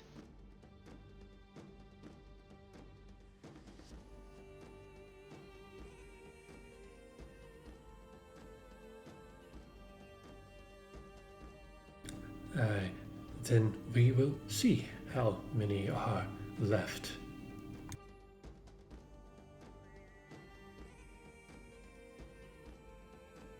Let us hope more than we found after we left the tunnels in Algis.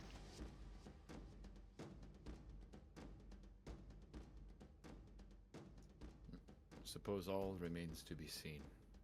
That is a good list that we have, though, I believe. But, like you said, we'll see.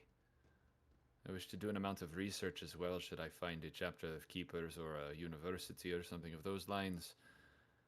And perhaps we should pay a visit to Lyceum Draconis. But that is all of my intentions. I would like to join you in that library if Kenku are allowed in it. If there is a proper university or library, you are welcome to join me if you are able, and if you are not able, we will find keepers and they will surely let you in. Yes, if you would like to accompany me for research, I would be more than happy to have you. I'll definitely be there with you. Of course, yes, yes. A library. Fascinating.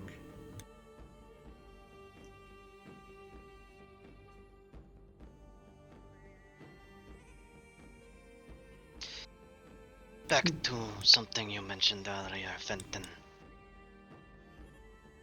After we are done in Estelheim, you showed doubt of traveling together.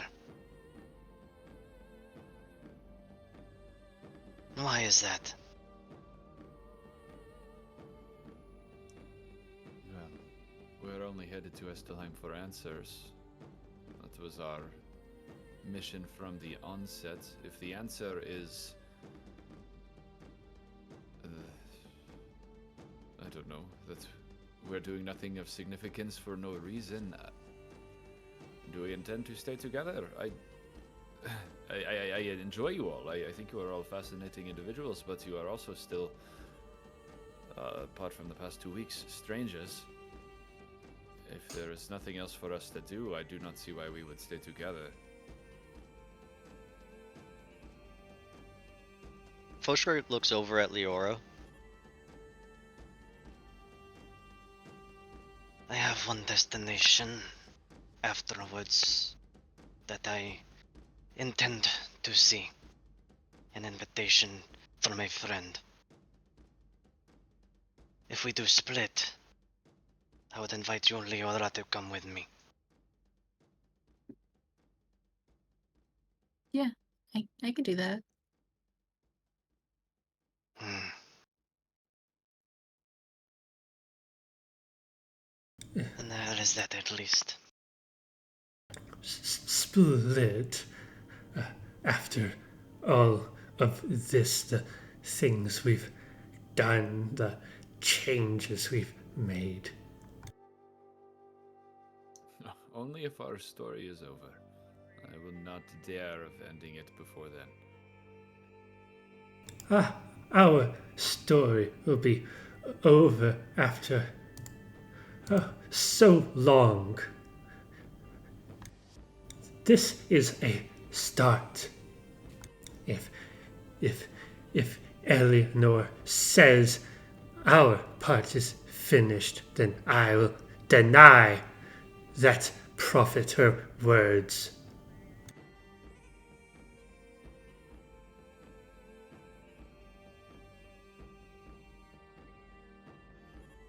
And then read what we wander as a group, lost, looking for answers on our own. Then the tears will be mine, and I will wring out the answers regardless.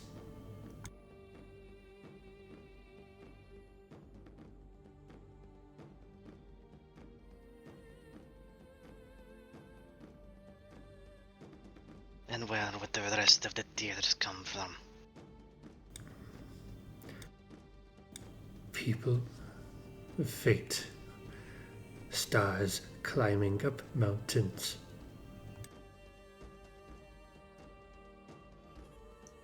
We do presumably know the location of all of them. I am hoping the Watchers can inform us on the last occurrence in history when all 6 were in one place.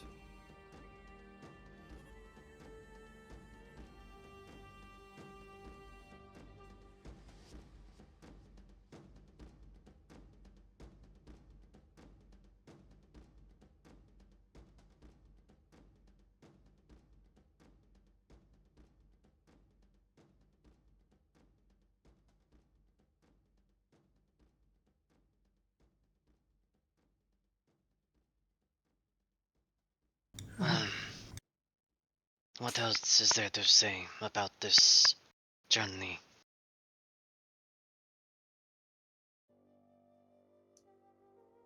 That is all I wish to speak on.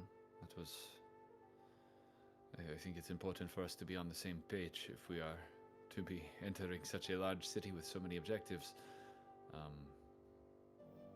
But perhaps we can call tonight. We have another day of travel ahead of us tomorrow.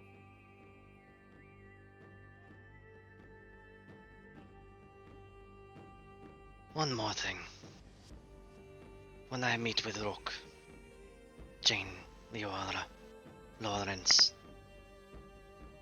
I have earned a seat to listen. Fenton, I would accept knowledge and would invite you as such. And since that would be almost all of us, Reed,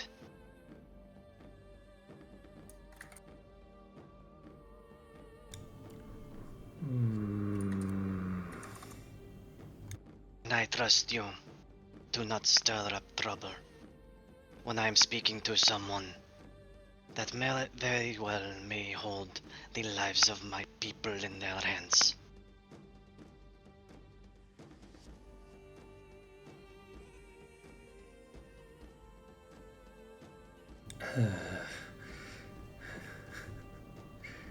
You have as much a promise as a knoll can make.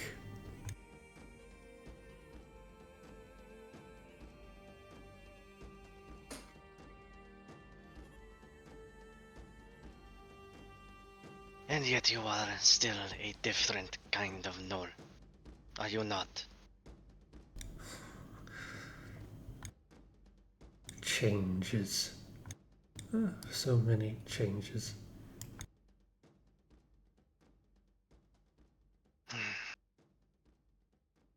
The reason I want to believe that you can read is sometimes your words almost speak a wisdom. I do not understand it all, but it is not a knoll.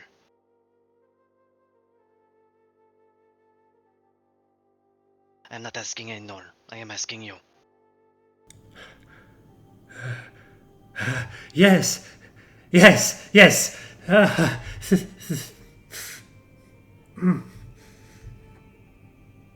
I will hold you to it. Yes.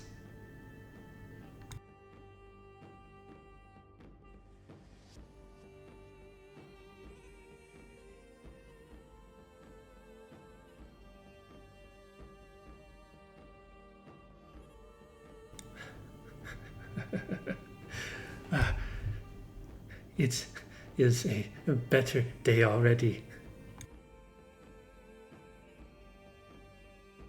Well then, if conversation and planning is over,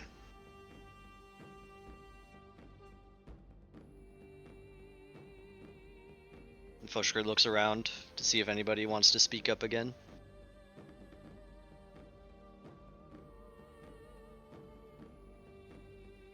Chain is good for tonight. As is the other bird. at least night 1, I should say. Likewise.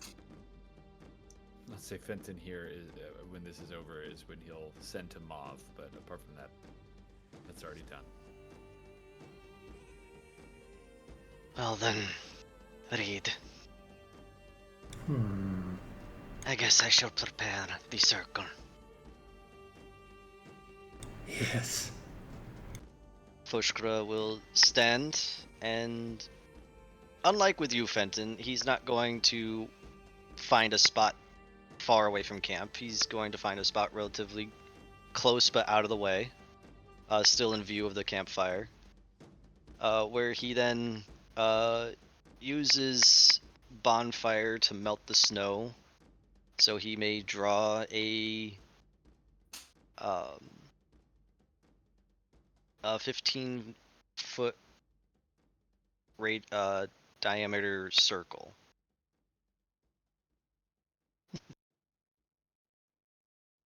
And upon the circle being drawn,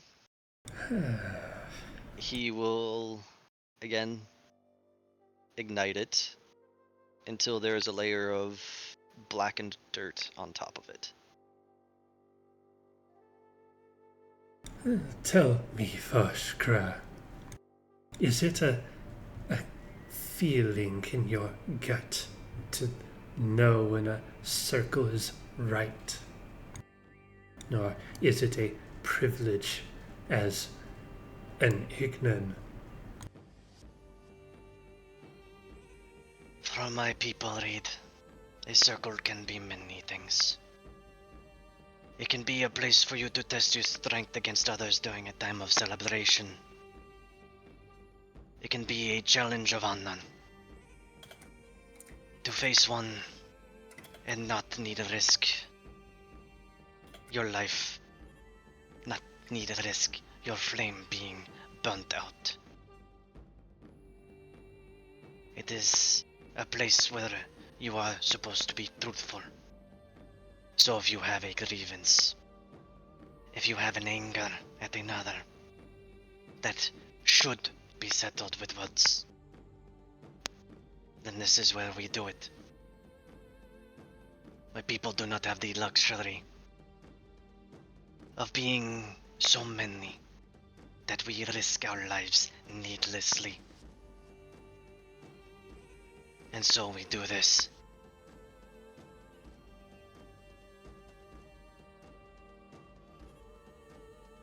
Now, do I need to repeat the rules? Or do you remember? Don't kill. No weapons.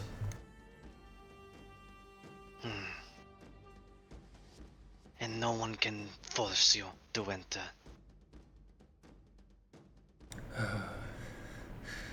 Reed will start taking off all of his battlements, his leather armor and his shield and the staff.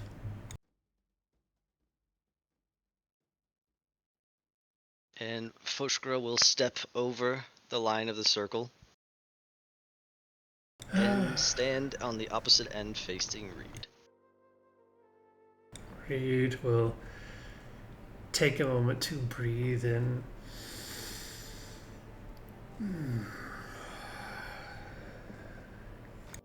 Kind of whistling as he exhales. And he'll step in and his posture will slouch lower. He'll say, "So, won't you tell me, Ignan, why do you treat me like some whelping pup?" 4. Oh.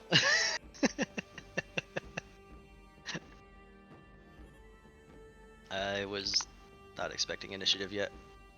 Roll that initiative. You expecting a Knoll to hold back on the best part of a circle? Well, Foshkra was about to explain that grievance first, blows after. Oh, you could try talking. Okay. 7. You go first. Uh.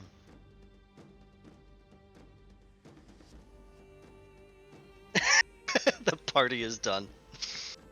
No, All the right. party's just starting. All right.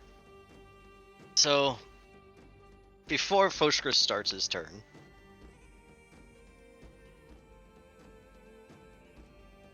And what exactly are you talking about, Reed? You, oh, you don't trust my control, my judgment. You hold me back. You treat me like some rabid animal.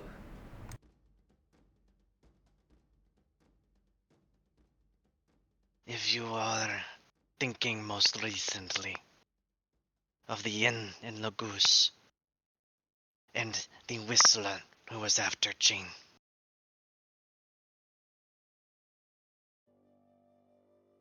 Among other things. I restrained you because I thought your actions would put Jane's life in danger. You do not seem to listen to the reason of the others when they told you it would not be a good idea. You did not have to hold me by the neck. That is a method I picked up in the years in Terraces. It has been effective against other gnolls who do not listen, who do not have control.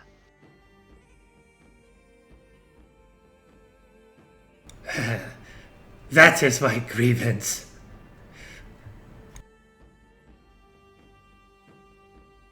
Were you going to talk to the Whistler, even after the others said not to? You could have simply said stop. Would you have listened?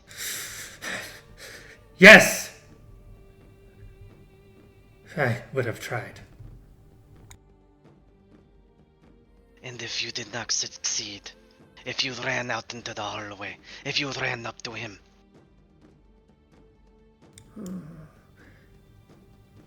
then was I not right in restraining you? Perhaps I would have saved you a scar. I bear this scar with pride, Reed. Yet every time you earn one, you have to slink around like you've lost honor.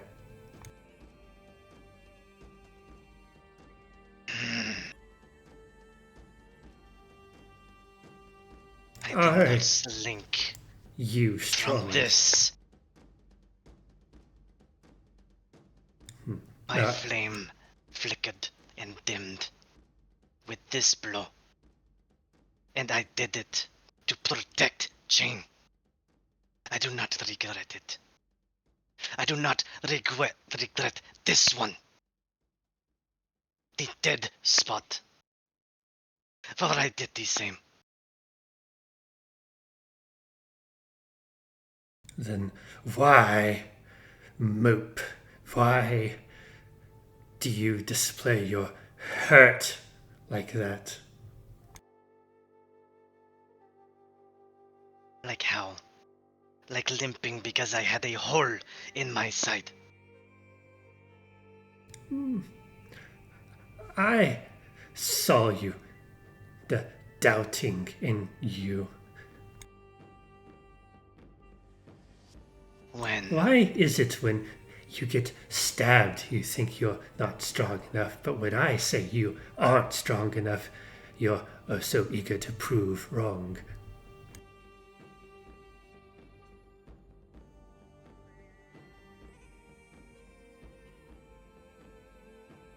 Are you referring to this? and he pulls out the braid that is cut a little bit shorter than the rest.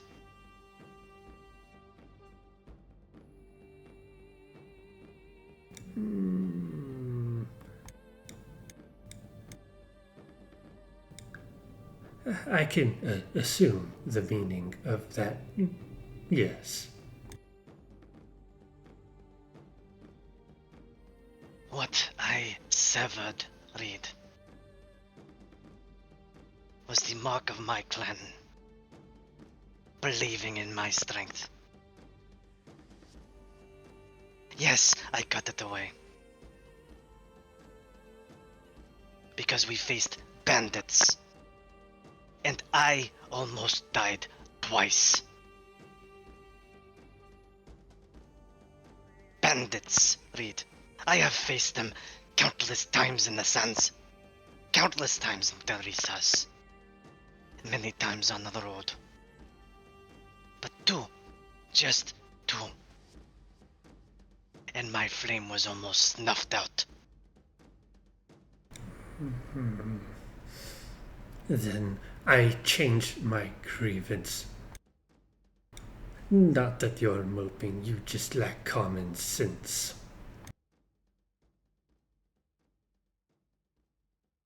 You do not understand the ways of honor of my people. And still you sit in front of me and you say I have no sense. How do you know? You You don't. know not anything, Reed. Not about me, not about my people and the way we do things. Are you supposed to be the strongest in all the world? I am supposed to be the strongest for my people.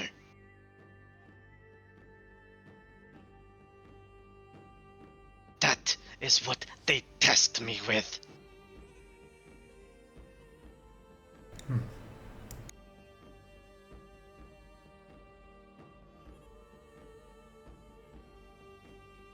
I did not throw my mark away,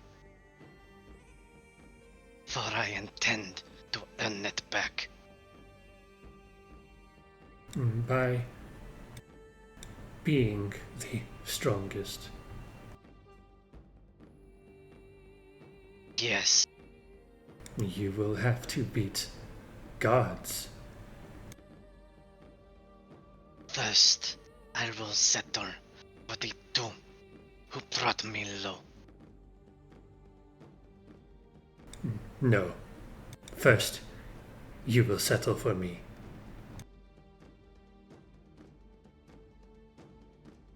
As you wish, Reed.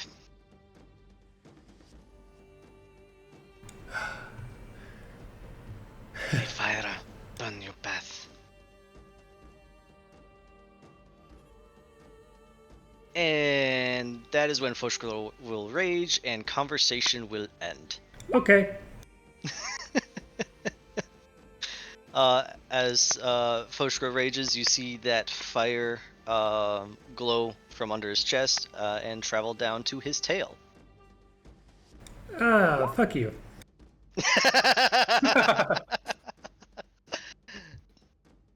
And first swing. Yeah, that's a 10. That is surprisingly going to miss.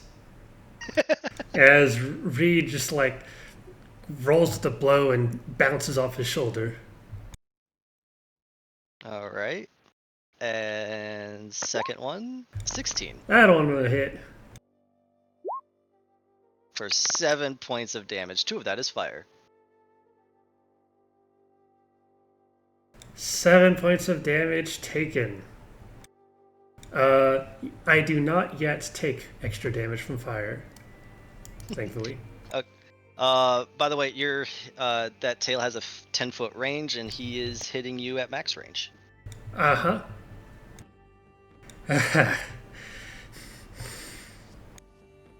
It's only a 15-foot circle, so there's not a lot of room. I understand. You could basically twirl and like lawnmower the entire circle.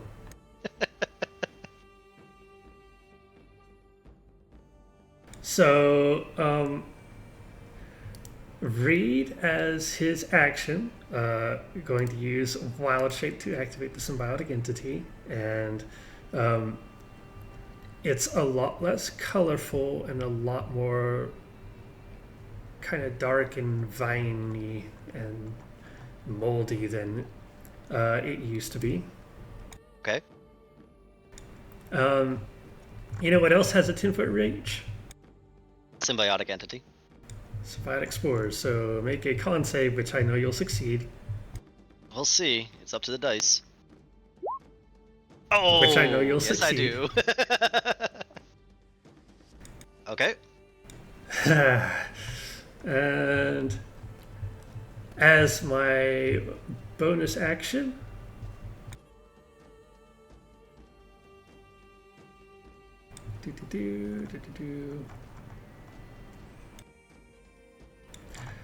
I am going to cast Magic Stone.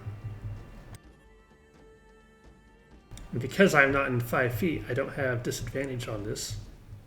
You're in melee range, aren't you?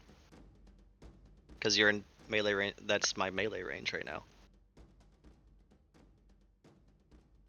I'm not sure of how the rules work on this. You know what? Fuck it. It would be a fell ruling. I don't know what rules are written would be. Thank you, Laura. Laura's like, oh, everyone's being edgy again.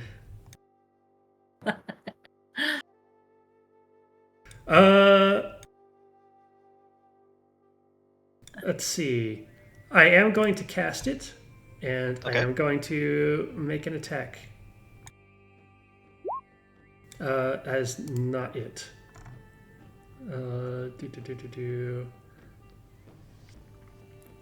Magic Stone. 14. Does not hit. Actually, hold on a second. Yeah, you're right. I just used 2 actions. Okay, I don't make an attack with it. It's 5 feet, not melee range, but it will be a fell rule. Yeah. I've also got Baldur's Gate rules in my head, which if you're threatened, you get disadvantage. Which threatened is melee range with something. Alright, and I will attempt to move closer. Okay. I don't have Pull Master. It's not like I could just smack you because you enter my threat range. Mm-hmm. That'll be my first turn. Alrighty. And here comes the double smacky again. 22 Hit. for 9 points of damage. Ooh, you're rolling good now. And smacky number 2, 10. That one will miss. How are Swing you and a miss. missing me? I have an AC of 12 right now. I don't know. The dice hate me. And I'm not recklessing. Foshkra will actually get in Reed's face. 5 feet. Okay. Let's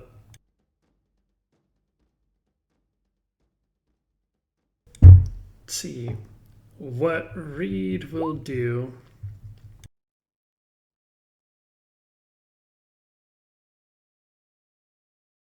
Yeah, I'll make this quicker.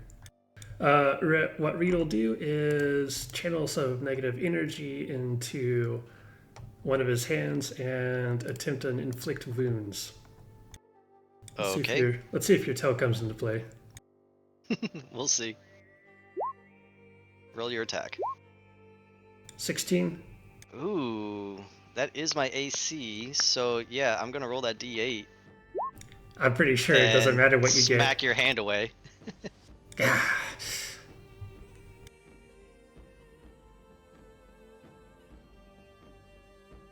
Stop making me feel powerless. Not weaker than you. Your turn.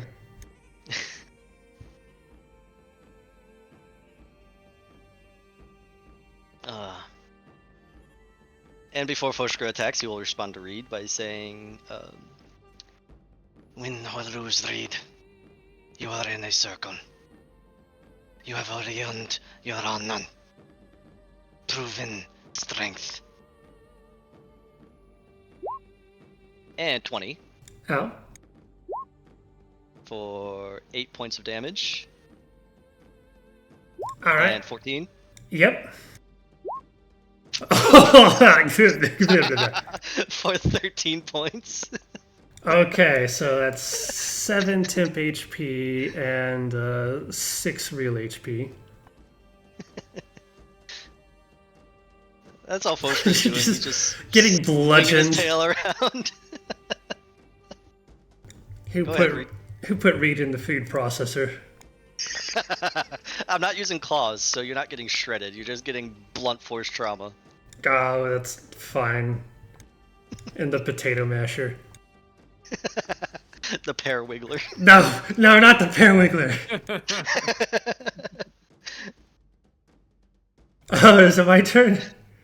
Yes, it is your Get turn. him! I attack twice. That's really all I do right now. Go. Gonna almost ignore you for a second. Shake his head. He's gonna reach up towards the sky, and is going to cast Call Lightning on you. Oh shit. Oh my Okay. god. Go for He'll it. bring his fist down, and a clap of thunder is going to just crash through the place. Okay. It's a So dex save. Oh, yeah. I get advantage on those.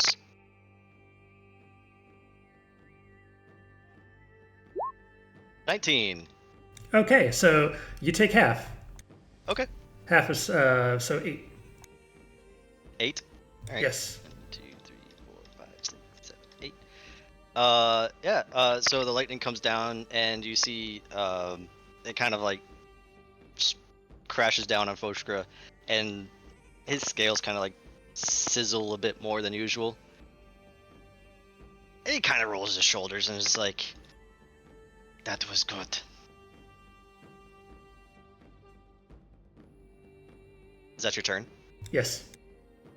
Actually, wait a second. I keep forgetting class features.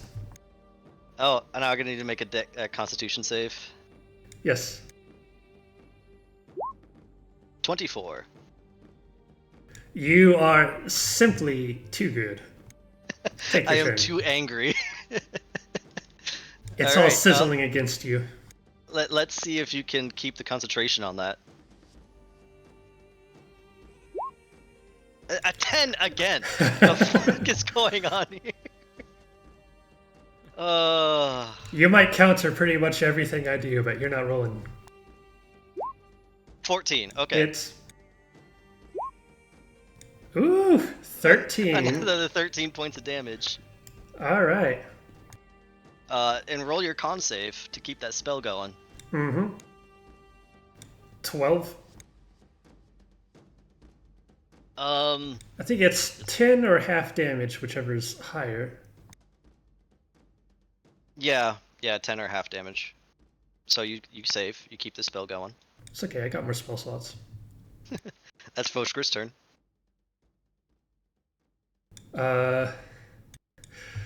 Reed is looking very much more haggard. And There is is no loss of honor if you surrender. surrender.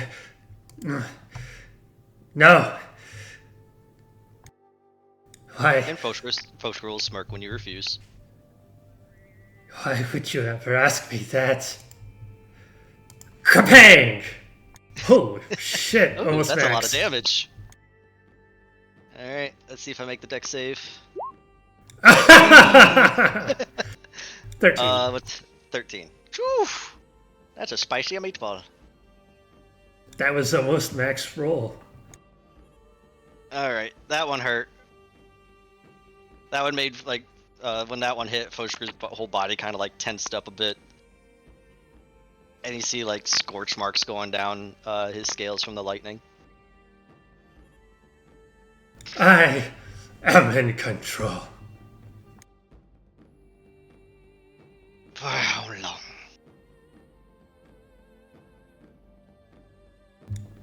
That's your turn? And that. Alright, con save again. You're gonna try to make me fail one of these at least. Unlikely. Nat 20! Nope.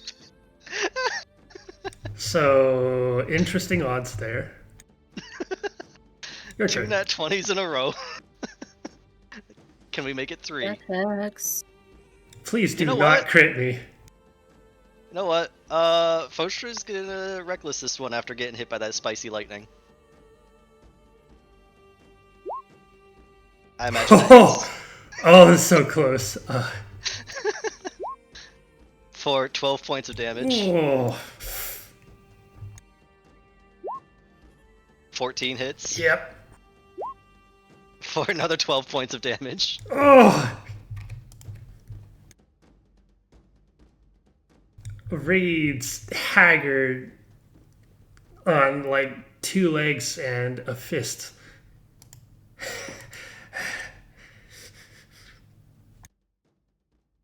That's my turn. Away the null. You'll find me beneath. Use my action to use my other wild shape. Okay. And fill the area with spores. Again.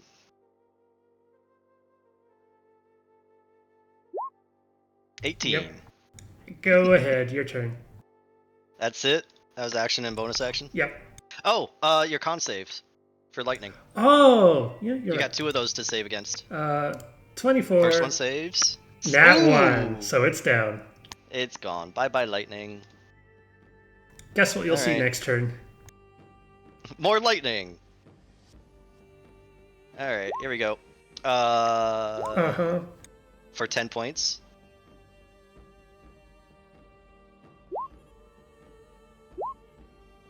For 14 points. Oh.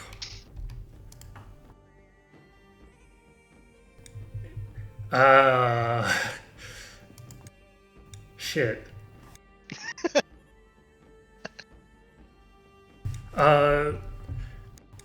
Also, these attacks count as magical now, too. Mm-hmm. Reed gets knocked back on the ground, scrambles up, is going to go for a bite attack. Okay, you have advantage on that. Oh no, Foster's gonna get rabies. Ooh. Is that your... let's see, could I even beat that? Oh, wait. 6... I could technically if I rolled high enough. Let's see. D8 be kind. Ooh. No one No. can outroll rabies. So I do take the 7 piercing reduced by half, which makes it only 3 piercing. So the gnoll lunges at you and tries to take a chunk out of your neck. Okay. I will say, if you allow it, Foshkro will raise up one of his arms and have you latch onto that instead. Of course. Is that your turn? Yes. Okay. Let's see here. 21 tail for another 14 points of damage. So I'm going to use frenzy.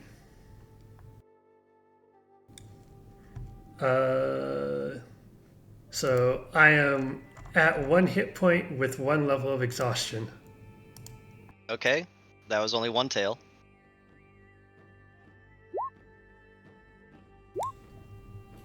And Reed is out.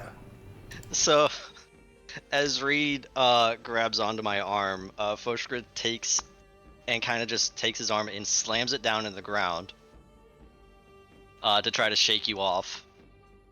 thinking you're unconscious, but you're not. But then you just I imagine your eyes just kind of like snap open and you start like snarling and still holding on.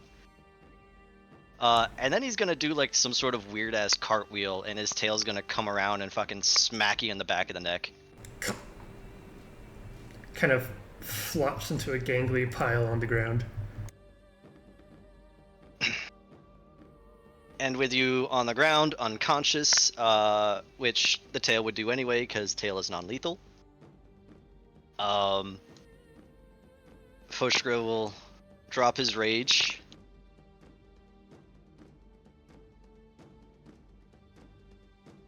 It was a good fight, Reed. Your grievances have been heard. And then he will sit in the circle and wait for Reed to come to. I don't understand how Reed possibly could have lasted longer than Fenton.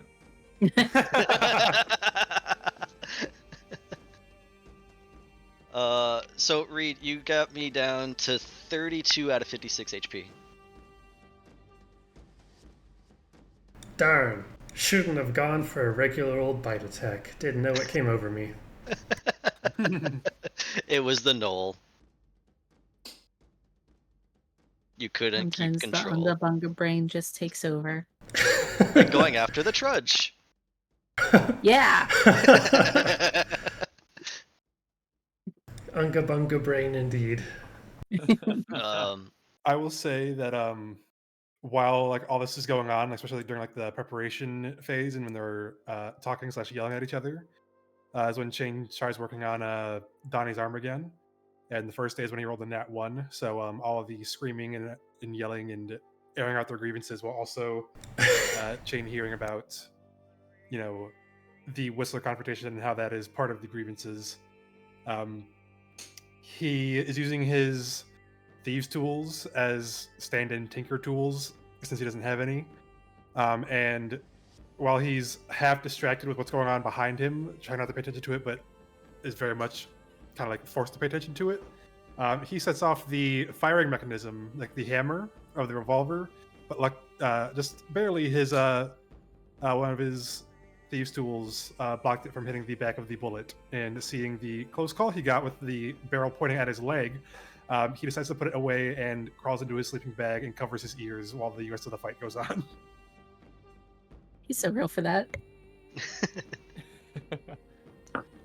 Have the other two been watching the circle fight going on?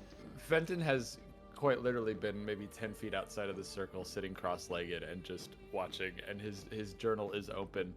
But maybe 30 seconds after Reed not moving, he will offer, Foshgra, is it a breaking of the rules to offer healing at this point? No.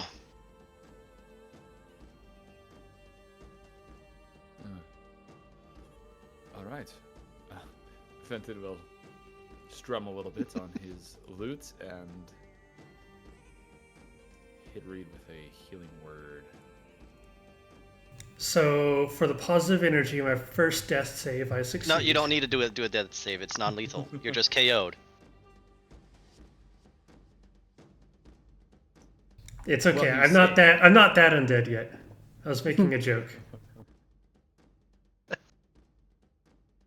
Even if I was using claws or fangs, it would still be non-lethal. I understand. I was making a joke about positive energy. But you get 7 healing. 7 whole healing on a level 2. Leora would have been shaking her head, sitting next to Fenton, looking mildly just exhausted. And if anybody would have been listening to her, they would have heard her just sigh and go, "Men." And then she would have stood up and offered healing to them both. Just wait until we get to the sands and you see Ignan women doing this. Fenton is absolutely surprised and gives one good old laugh at Leora's comment as she departs him. Take a look around. Don't touch my stuff. Now, at this point, Reed will slink away. Before you slink away, No, don't grab me by the neck. no. Because as you come to, like I said, Foshgra sitting cross-legged in the circle, waiting for you to wake back up. Do you feel better now, Reed?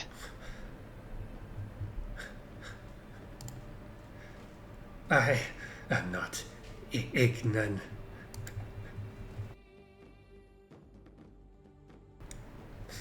Foshgra kind of looks at you, like, a little confused. I don't understand what you are saying. You frustrate me. And you frustrate me, Reed. And yet I still travel with you. I do not fight with you at every single corner.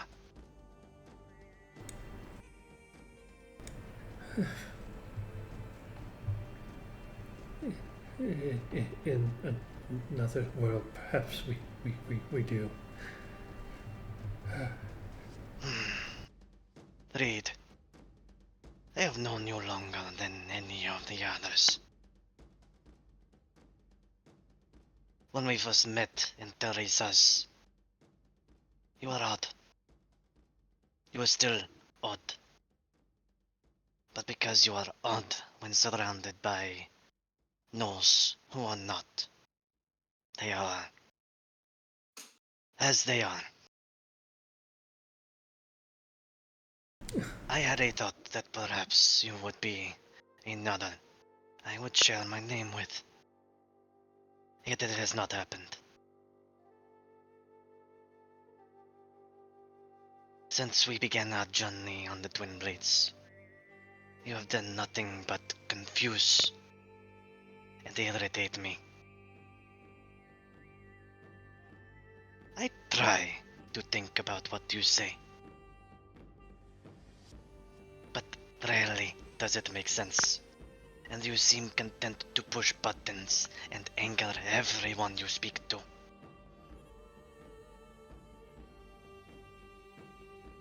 These are my grievances with you, Reed.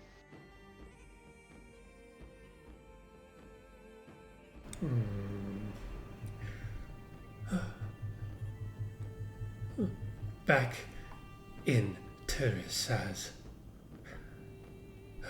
I was whole. I was not like I am now.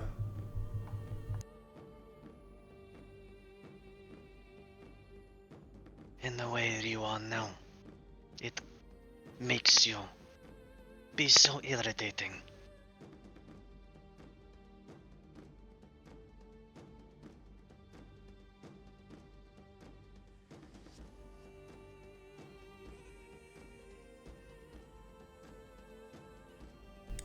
I think maybe if you tear the rest of the knoll out of me, I will get better. Then what will we be left with, Reed? Will it still be you?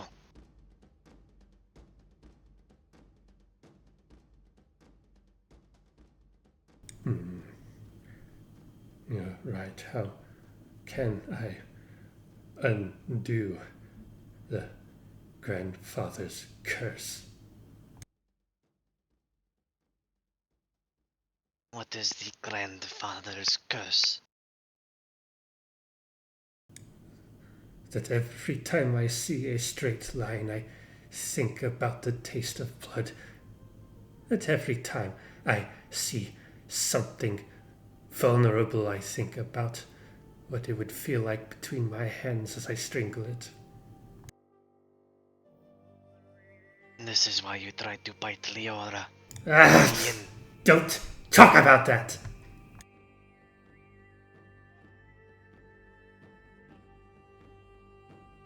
Unless you plan to fix it. What about the monks I fought in the circle in Kieris?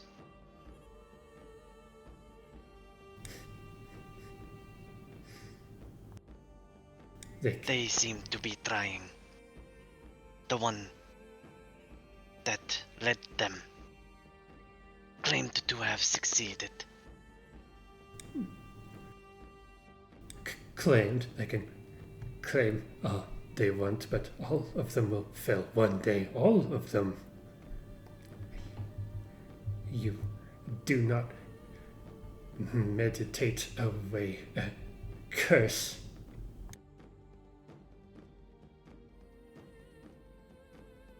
And yet one of them resisted. One of them did not. I resisted.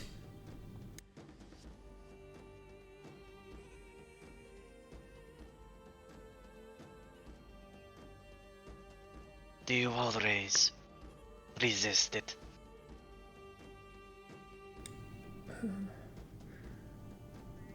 I always try.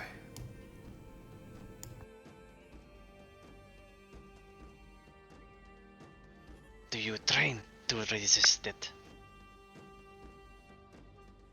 Train.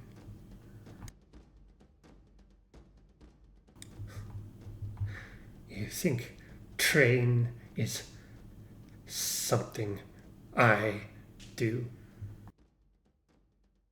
You hunt, do you not? Yes. Hunting is training.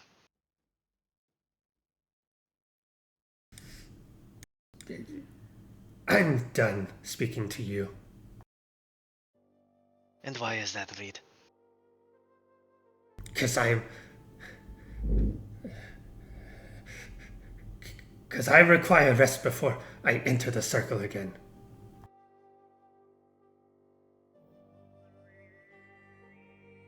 If you have no grievances, then I will draw one. But I hope with this one, the grievances aired can be cleared. That is its purpose. I will try to trust you, to be in control. Do not let your actions put the others at risk. And understand that if I do restrain you, it will be because you did not resist. And that it is my job to ensure the others are safe and protected. For that is why I am here. But I will trust you first and restrain you if you cannot.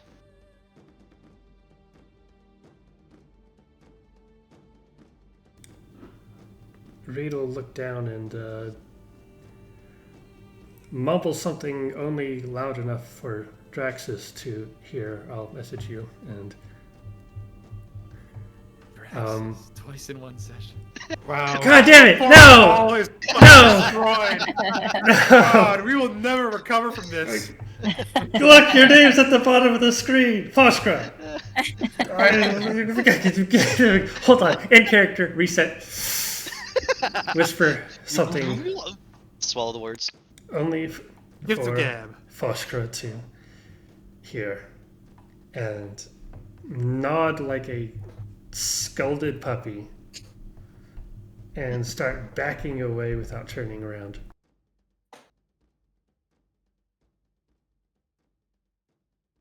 All right.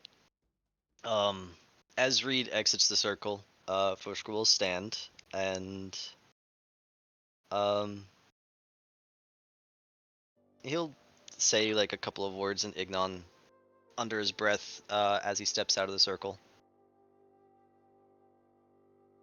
And he'll look at everyone who is watching, and he's like, I hope that was at least entertaining for you all.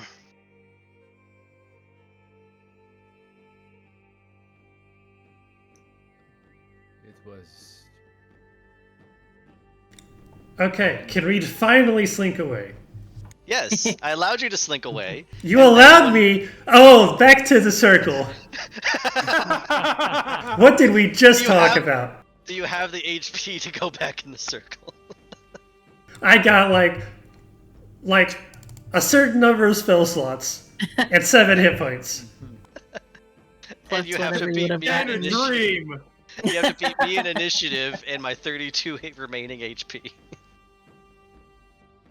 Look, I can always hit a crit with inflict wounds and one-shot you. I'm surprised you didn't try to inflict wounds when you had advantage on melee attacks. The timing was not correct because you made a challenge to Reed and Reed failed it. Alright, sorry, you were gonna say something, Leora? I was gonna say plus whatever healing you would have gotten from the healing word, but I would have cast that on both of you. Okay. We don't have to do that right now. I was gonna say we're not gonna get bombarded, so I'm going to run on the assumption that everybody has full heal and full spell slots by the end of the night. Yep. Mm. I'm just gonna hit myself with a long rest. Hit him with a Speaking long of which, rest. Benton goes to Eep on this night one. Can't believe Fostrom lied to me. What? Said you're gonna check in on Chain, and then never checked in on Chain. Okay, the circle just ended. Give me a chance. You're hitting that long rest already. You're jumping the gun. Speaking of jumping the gun, Anyway, if the peanut gallery outside the circle has nothing to say to Foshkra, then he will go find Chain. Okay? Chain is So curled up in his speak sleeping now or bag. forever hold your peace, Leora, Lorenz, and Fenton. Lorenz is gonna go eat.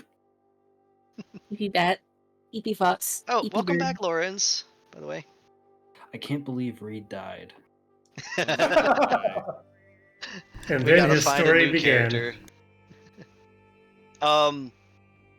Do you want a quick catch up on the conversation of when you had to go, or did you hear it all? Oh, I was listening to the whole thing. Okay. Very good stuff.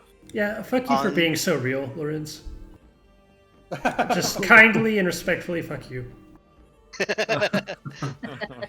Affectionate. You're welcome. I'm very confused. Welcome to No Compliments. Wait, you thanked him though.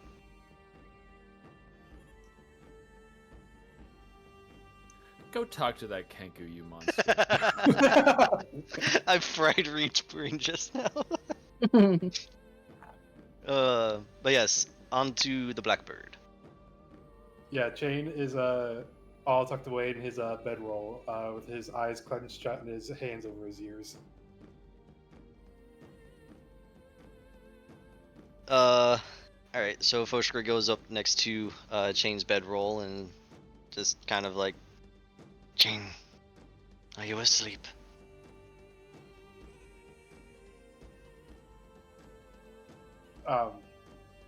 Chain would not hear that because his ears are covered, but I would say he's clearly not asleep.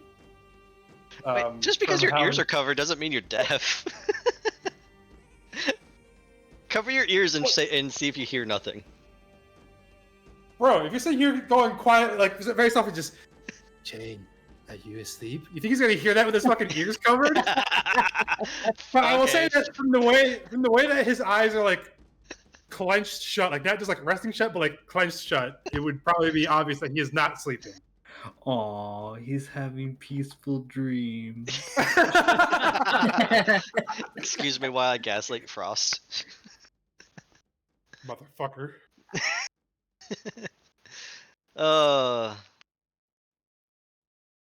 Fosher's gonna like poke Chain on one of his arms that's covering his ear. Chain's eye will open and he'll like look back and seeing that you're now outside of the circle, assuming that it's done and uncover his ears.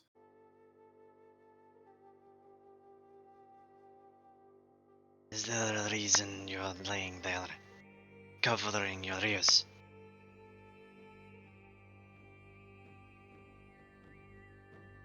Would you like to hear yourselves?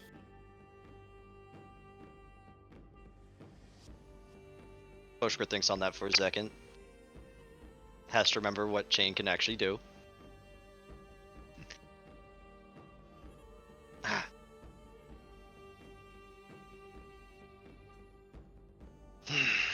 Thus is the way of the circle of my people. It gets heated.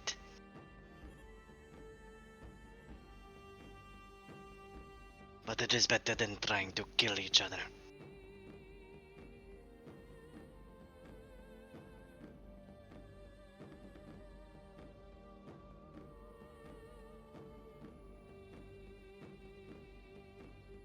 It's not fun hearing that something that I caused brought this on. It was not just the fight with the Whistler. Yes, but This- that was the first grievance that was listed. It was the And most it was- recent one. Which means it has the strongest emotions.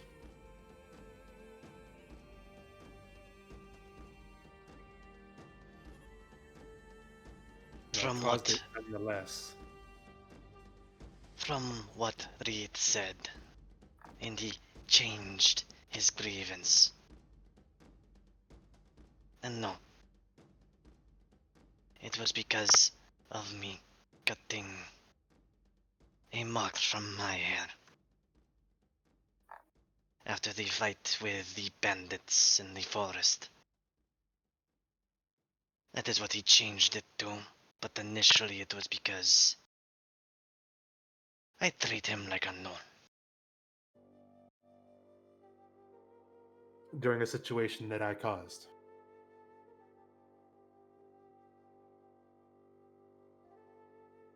It does not matter who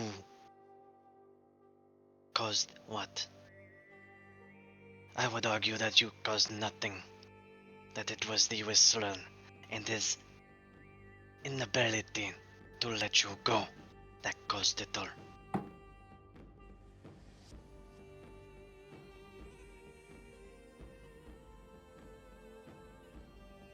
But the Whistler would not have been there for me if I didn't act so impulsively and give myself over to Beldain. Do you make it a habit to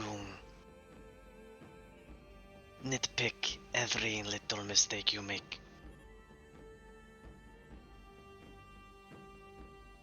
How is this nitpicking? I'm not asking about this one right now. I'm asking about in general. About every mistake that you have made. Large, small. Do you hold them over your own head?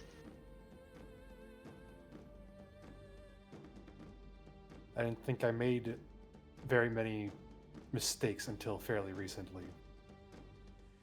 Hmm. You are still young, yes. For a Kenku. I think I'm young for most people.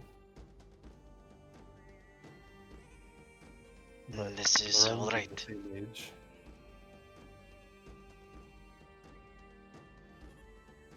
You make mistakes while young. That is when you are supposed to. Because it is through mistakes that you can actually learn.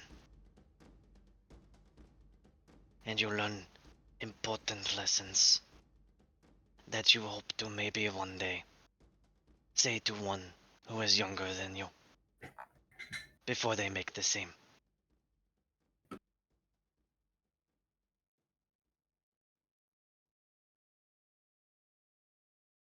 I have made many mistakes myself. I am not upset that I make mistakes. Some could have been avoided, but I do not regret them.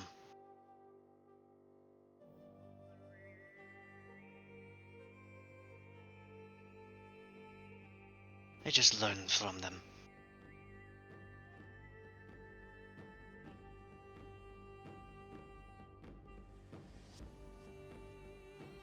So, has your mistake taught you something?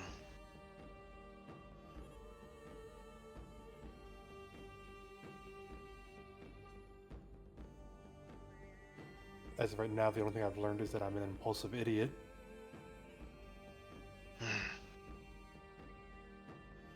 But I am still trying to work on what the Paladin and Laguz told me. And what I was don't that? know if that will help. Oh, sorry. That was the end of it. Is the don't know if that will help. And what did they say to you? That if I want to free myself of Beldain, then I need to find what it is I truly hate. And once I do that, I will find that I hate nothing at all.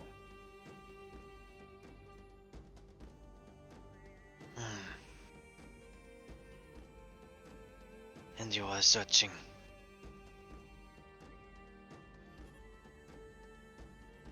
For the moment, yes. You have an idea? No, I don't. Not for whatever deep meaning that it's supposed to have. I know who I hate. That much is easy.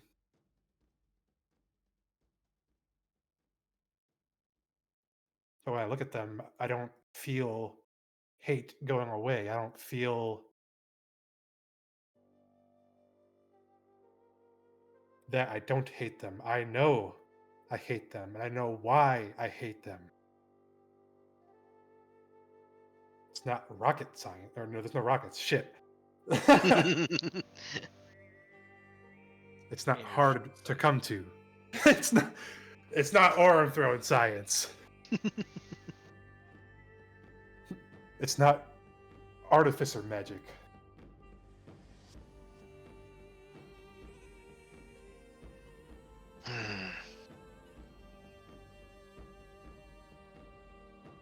Well,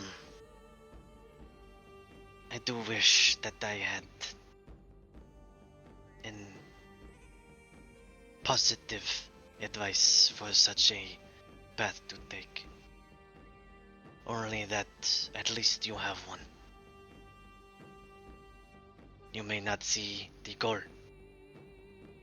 or the end to your research, but having a goal, having something to work towards, this is not a bad thing.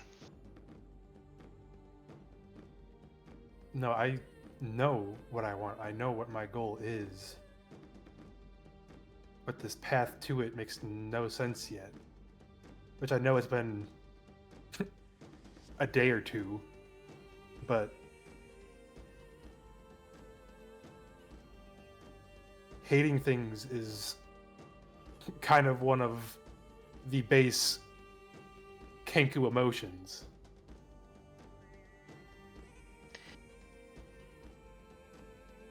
Hate is something that I imagine all people can understand.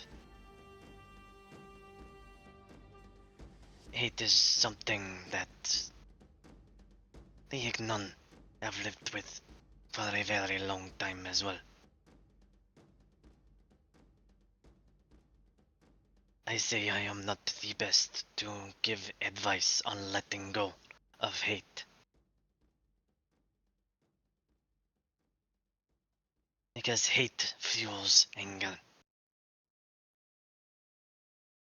And there is much that I am angry about. And over years, and speaking to better people than myself, I have not let go yet. I do not know if I will, if I can.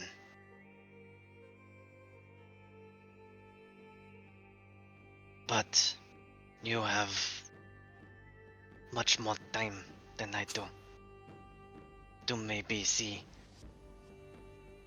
your path to the end. So you do not need to rush. You do not need to hurry. You have the luxury of being able to take your time.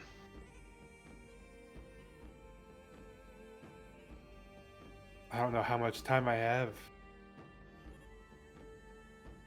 I mean, Beldane's already.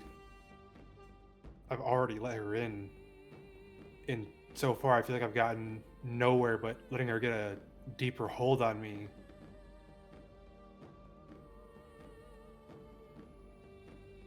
I don't want to be a zealot. Then you will not be one, because you do not wish to choose to be.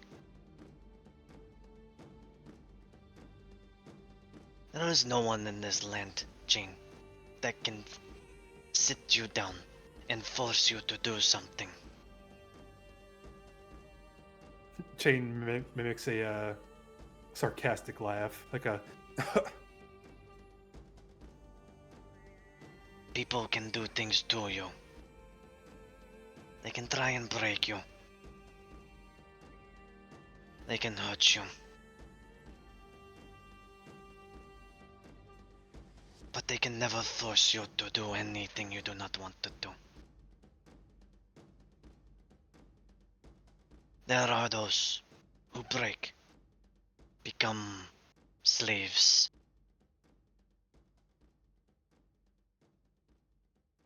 But that does not mean they want to. Some fight. Look at Lorenz. He ran. Did Lorenz share with the entire party his story, or was that just with Foskra? I think at around the time in Algiz, I think, when everyone sat down in the shared sort of tavern barracks. I think Lorenz shared. Gotcha. Just wanted to double check.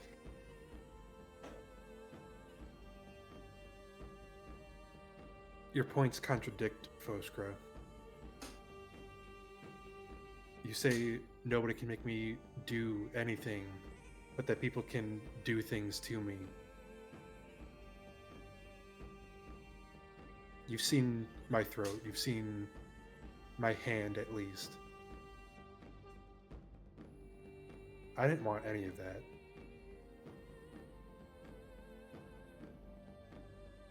No. But you did not choose to accept it. You did not lay down without restraint and let them, did you?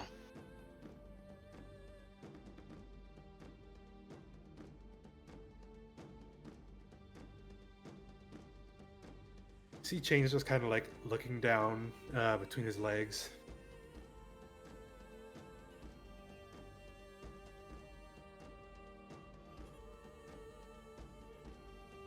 Jane.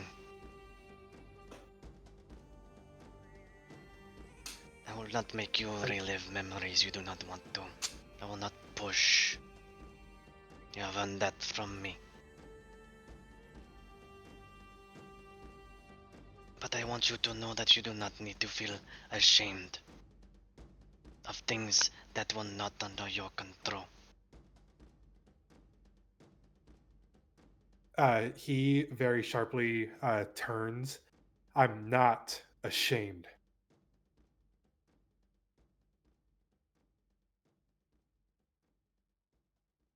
Do you wish to tell me then?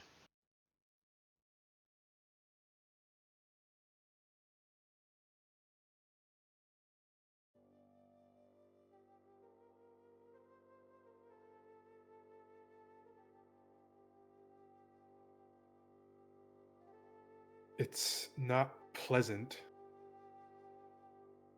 No, I didn't wish for it to happen.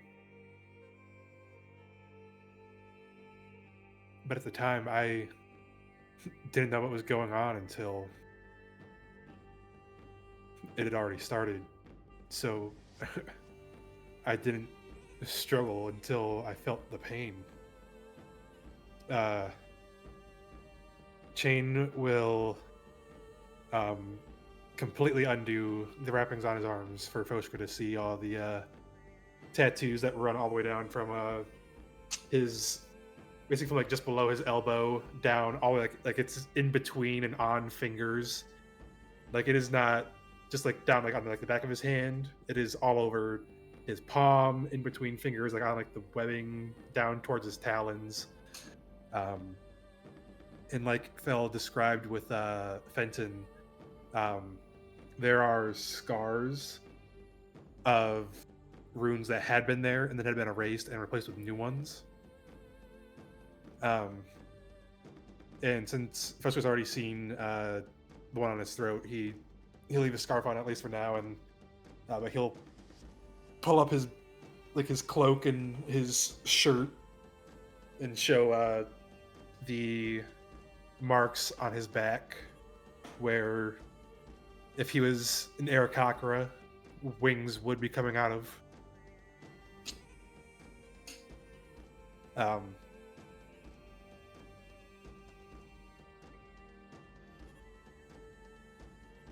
Do you remember that black dragonborn we met in Curis? Not the one that had chained himself to the wall, but the one he was hiring to try and change his scales. The one who said absolutely nothing the entire time we were there. Oh, he spoke. Did not hear him. Or I do not remember his voice.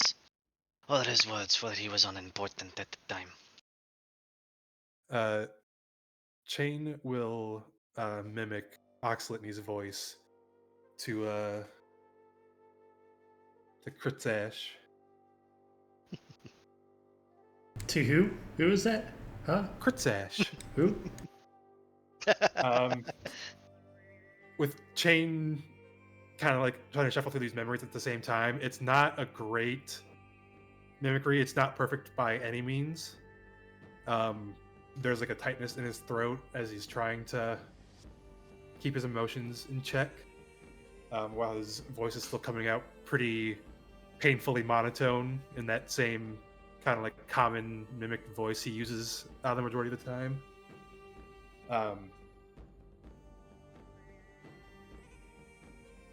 He was an acquaintance of my parents, and my parents worked with a group of other Kenku who work on trying to find a way to end or reverse the curses on us Kenku. The Scholars of Maledict is what they're called. But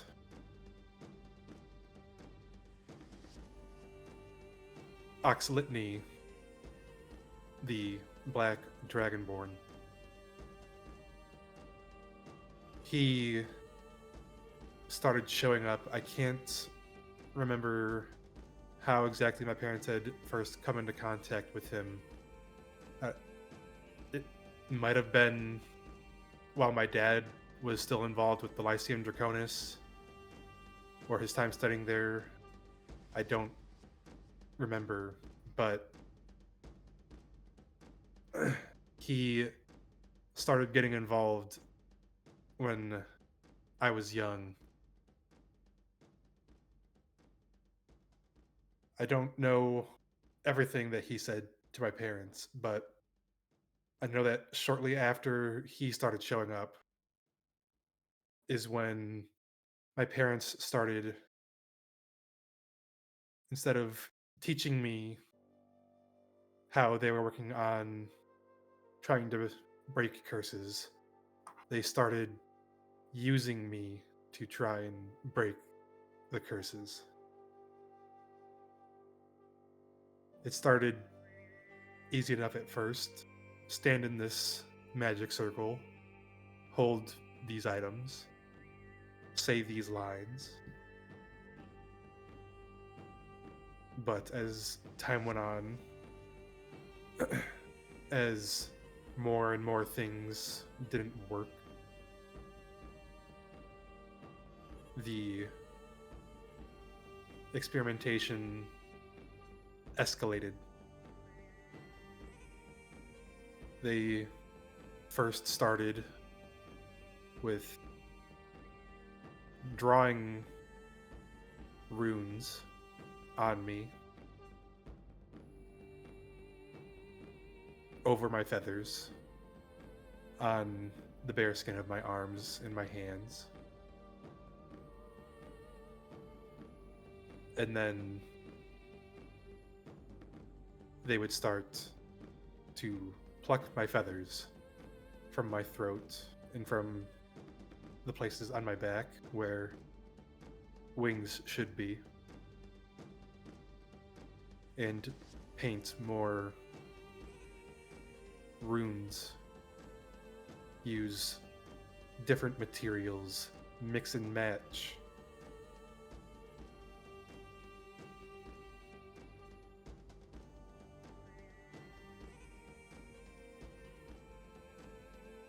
My parents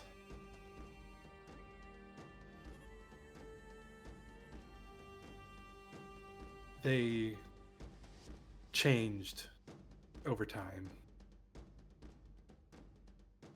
I can still remember before Oxlitany how normal everything felt, at least what would be normal to a Kenku.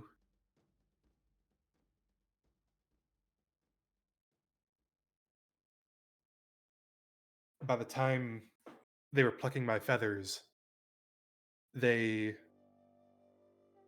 believed me to be some reincarnation or vessel for Craven, because they had tried for years to start a family of their own.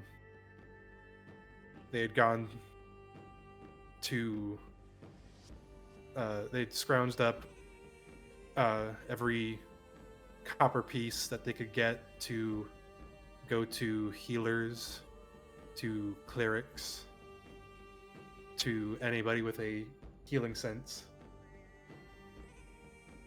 And they were told that they would be unable to have children of their own. And then, lo and behold, they were able to have me.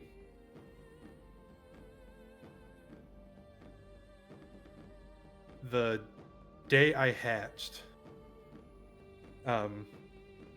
and a different voice will come out of Chain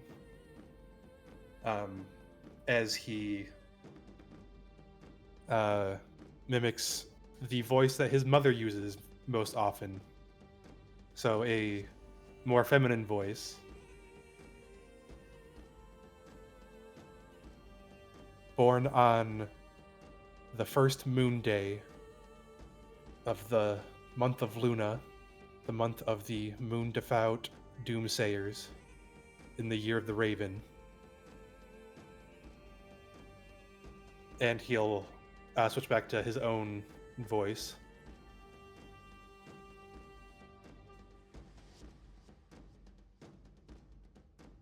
Before, they had believed me a gift from Craven, that this was his way of answering their prayers from whatever prison he's kept in. But as time went on with Oxlitany, like I said, they began to see me as some reincarnation of him or vessel for him.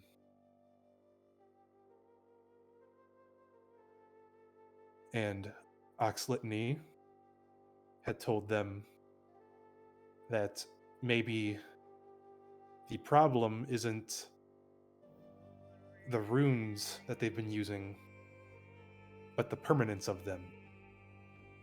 That Craven was punished for not making a sacrifice. So maybe the way to break the curses is to make a sort of permanent sacrifice. So on my hatched day, my 16th hatch day, my parents held me down while Oxlitney permanently burned away the feathers on my throat and on my back with his acid.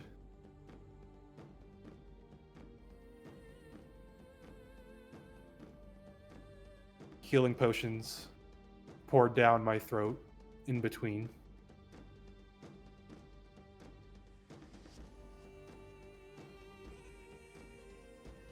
It's funny almost how healing potions fix the damage, but they don't really cancel out the pain.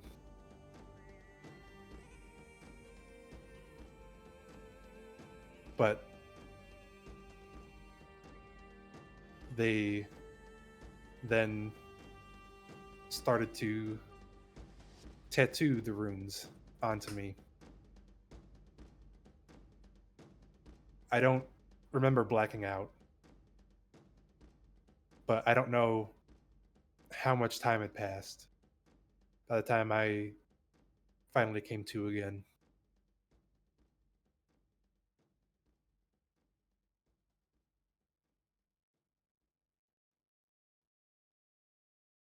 I could hear my parents arguing with Oxlitney in the next room. And I didn't know what I was going to do or where I was going to go. But I knew that I couldn't do that again. So I snuck out the window and I ran away. And I managed to stay away from them for 3 years. Oxlitney and my parents. I went 3 years without laying eyes on either any of them a single time. And then the first town that we walk into out of the Twin Blades. And there's Oxlitney.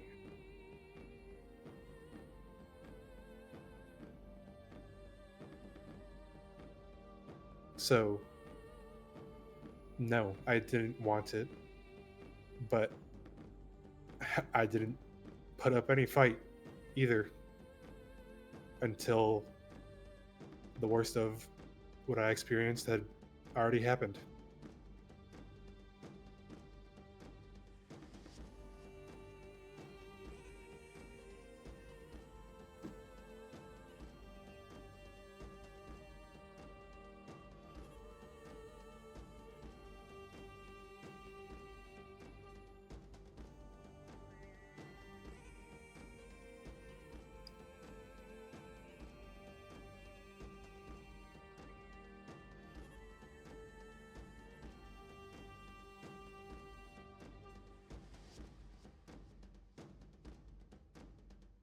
You're writing this down, right, Finton? Always.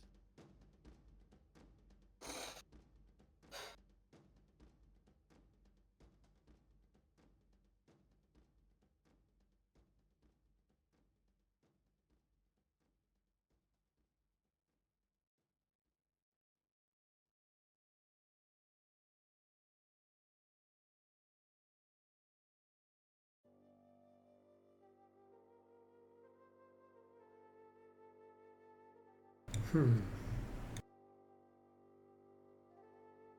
Do you remember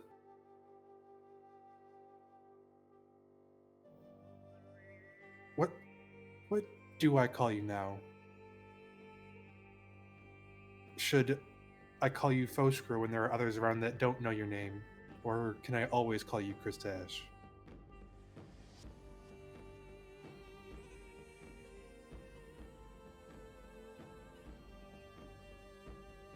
Oh shoot, did something happen to him? Where has my lizard gone? I've been muted. I'm sorry. Oh my goodness. All this time. Uh, I was saying a lot of things in between what you were saying, and it was lining up, so I thought you heard me. No, didn't hear a single thing. All right. Since Shane started his backstory, didn't hear a single thing from you. If you'll allow me to backpedal a little bit, then I didn't really say much when you were going through the backstory. But after you finished, and it was obvious that you finished.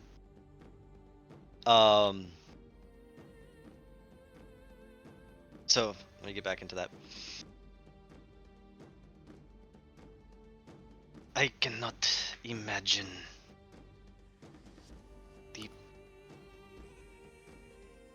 I cannot imagine your parents doing such a thing. For you say they had to fight just to have you. And I may not be a parent myself, but I was lucky to have the ones I did. For they showed me that a parent's job is to protect and to love their children. And I imagine that the ones who went through so much just to have one would not be willing to do more to keep you safe.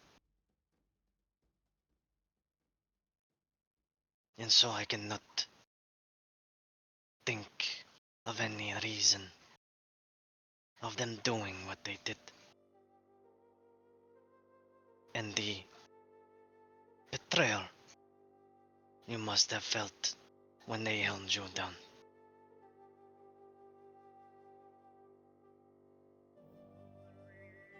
Because they thought that they were helping me. In their minds, by using me as this vessel or reincarnation of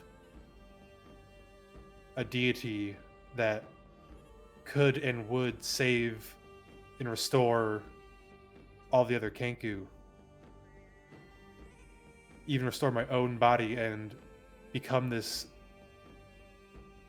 part of this deity. But like I said, they didn't think anything like that until Oxlitney came around. I still remember that my father would go to the public library in the Twin Blades, where Kenku weren't allowed. He would disguise himself, and he would go in and copy down books, children's books, and bring home his handwritten copies so that I could read. My mother, on my hatch days, she would scrounge up what little coin she could and then change fake wooden coins into silver to make up the rest and go and buy ingredients to make bread pudding for my hatch days.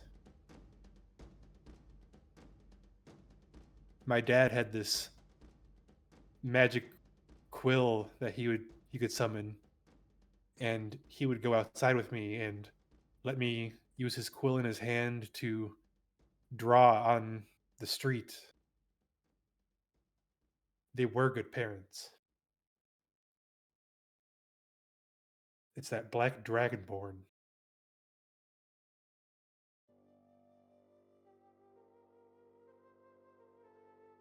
I would like to agree with you, Jane. But it does not sit right in my head. They do all these things for you. They try so hard. And then upon meeting one person, they are willing to hold you down, to see you in pain, to force you to be in pain longer. And they did not try to stop it after the first scream. There was no screams. For me to scream, I would have to focus on a scream that I've heard. Can't really scream when you're being burned with acid. Can't focus on a specific memory of a scream that you've heard.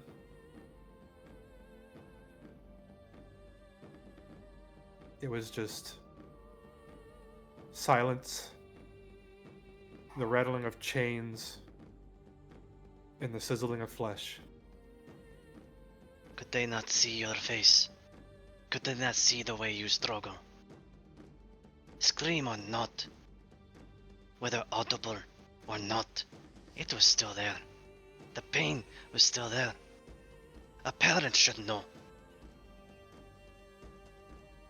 I already told you. They thought that what they were doing was right. And they continued through the whole process to give you these runes, these scars upon your body.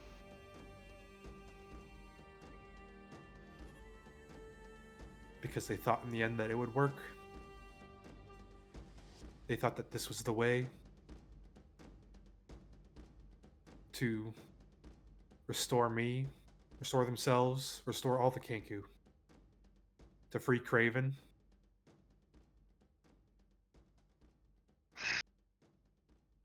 And it all boils down to deities and what they do. Craven himself had no part in this. No, it is what you say was done to him. And then your parents use that as an excuse to see you in pain. I'm not trying to say your parents were bad, Jane. This is the part of me where anger comes forward. I am not good with words. I am better with emotion. And I am sorry, but what you say, it makes me angry. For if I try to think about the situation between myself and my own parents, and I know every person can be different.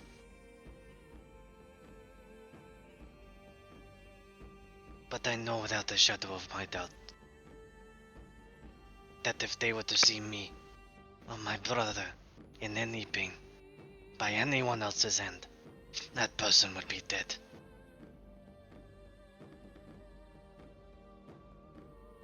And that is the base of what I think of when I think of good parents who look after their children.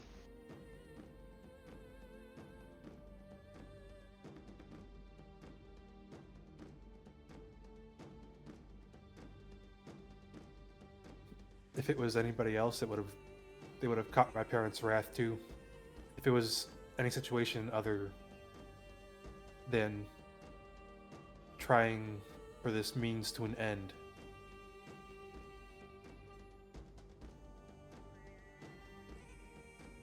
Whatever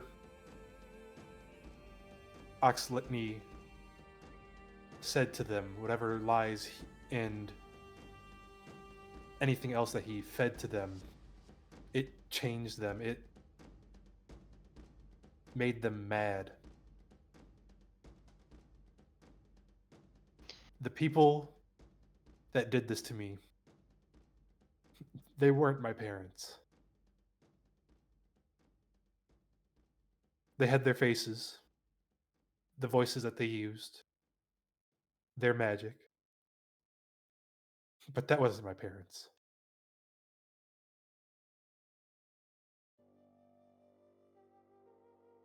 That was Oxlitney. He's sadistic. He doesn't care how many people he screws over.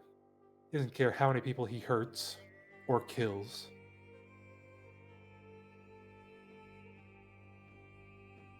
All he cares about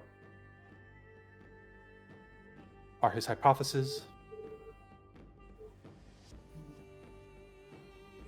and the tests to prove or disprove them.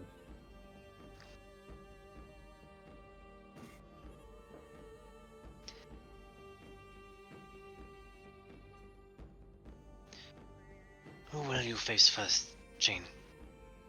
This Oxlitney or your parents?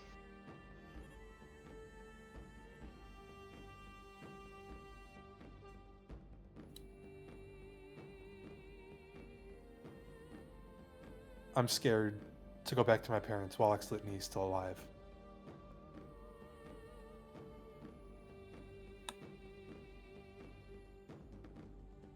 I spent 3 years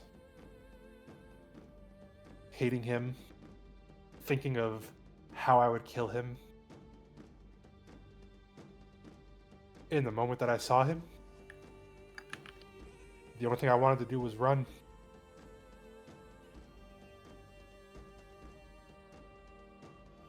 All the plans on how I would end his life, those weren't in my head. I just wanted to get out of there.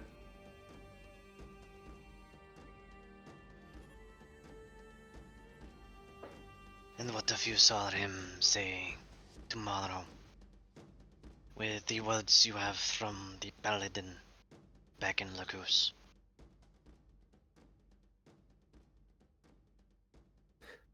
That's why I haven't gotten it yet. She says that if I find the root of what I hate, then I'll hate nothing at all. But I picture his face, his voice, and I don't see how I can't hate him. Where would I be right now if it wasn't for him? What would my name even be right now if it wasn't for him? My name, the breaking of chains. Those are the sounds of my craven chains being broken off after I ran away from home.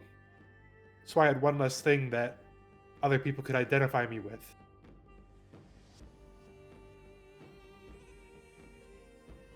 And I took that as my name as a reminder.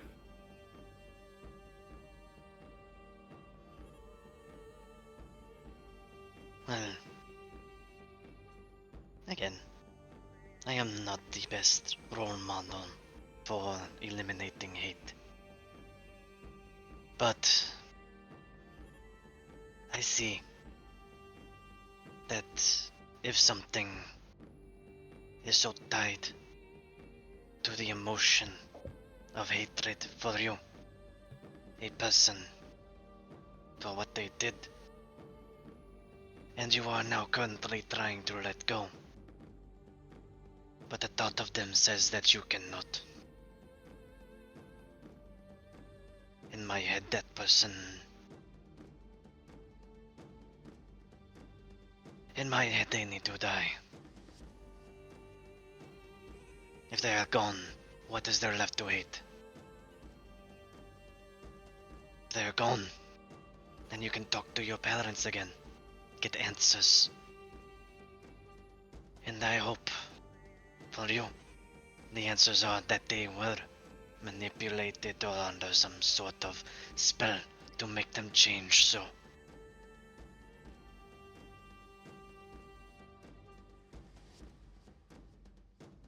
Or like you, to have your parents still when this is all done. In the way that you will remember.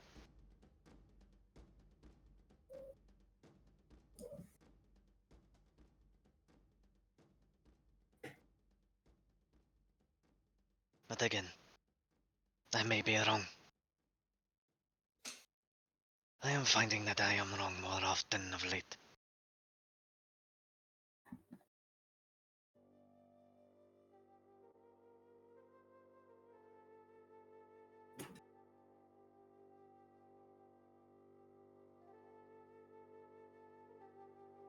But to circle back in this conversation, I still stand by what I said. You were put through torture. You were forced to lay down, held down by those you trusted.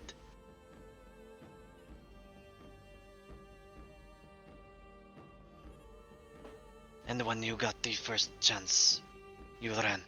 You escaped. You chose not to break, to give in.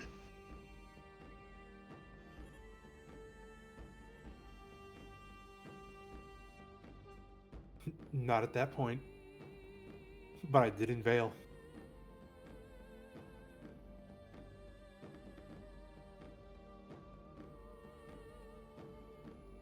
In Vel, That's when I prayed to Beldain. That's when I let her in. In Vale, after our conversation with Koss. I do not like that snake. I don't either. He's another face I see.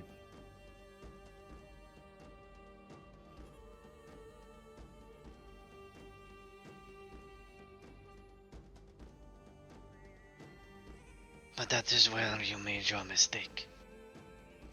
The one you are now trying to change. The one you learn from now.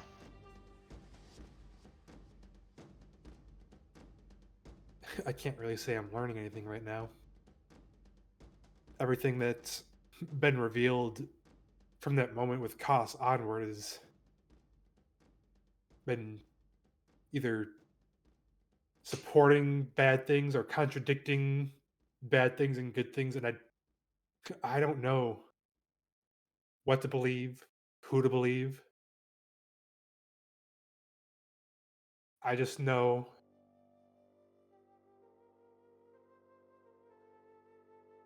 that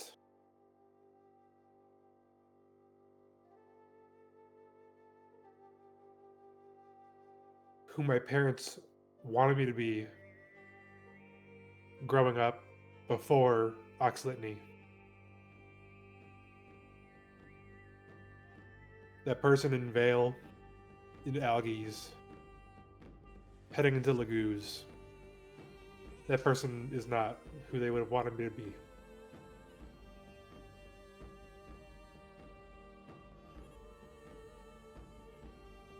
And so you are now trying not to be that person anymore. Because again, you made a mistake. But I still don't know how many mistakes I've made.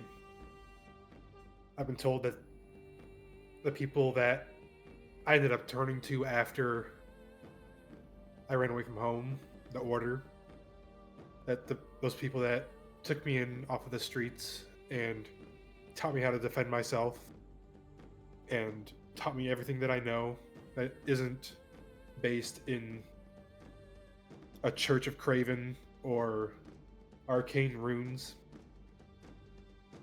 that they don't care about me, that they're using me, which is still really hard to believe and wrap my head around,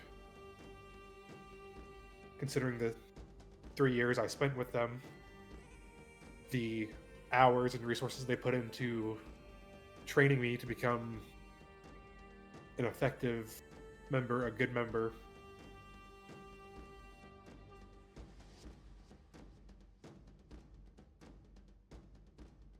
But both Koss and Beldain said that the Order was using me.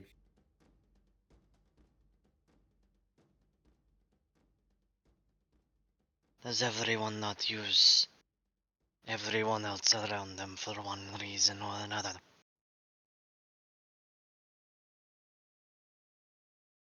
I have taken many jobs since becoming a mercenary. I have been used as a bodyguard. I have been used as an attack dog. I have been ordered to stand in front of a rich asshole when he was being shot at by a bow, so that I was the one who took the arrow and not him. I have been used by my clan for protection, for comfort, and in turn I use them for much of the same. Some people use others for things that they should not. And then sometimes you use those that you care about for no other reason than you wish to use their company. You just wish to use their words to hear a tale, a story, or just conversation. I am not smart, Jane. I do not try to be. But I have learned that words have many different meanings. And sometimes people may use words that you think you know, but they mean it in a different way. The only thing that you can truly be confident in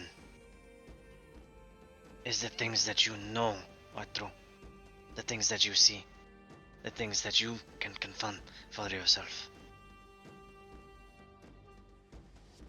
God said that you travel with those who care about you. He was not true at the time. I cared about your abilities and the fact that you were effective. That you did not slow us down. That you actively helped us to get through everything we have been. But after fighting that whistler, after earning this scar, after you came forward and tried to be better, I gave you my name. And for my people, knowing my name means that yes, you are close. That a part of me does care. That I will protect you. And I will treat you as I treat all of my family. So he may not have been right about me at the time. But it did become right later.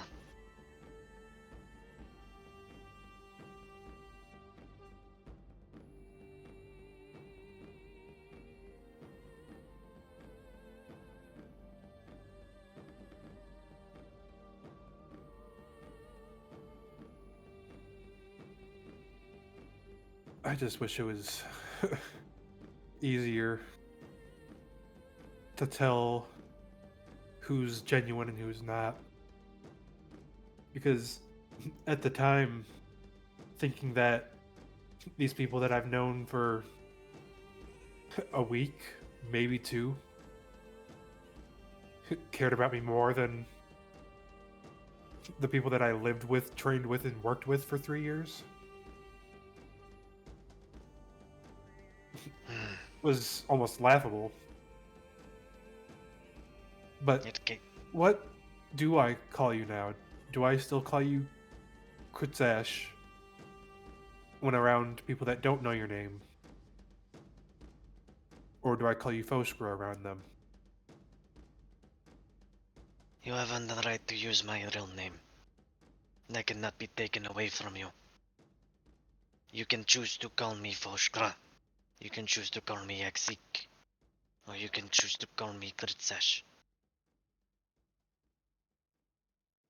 If others who have not earned to hear my name from myself decide to use my name, Well then, I will have to teach them why they have not earned my name. But that is for me to worry about, and not you.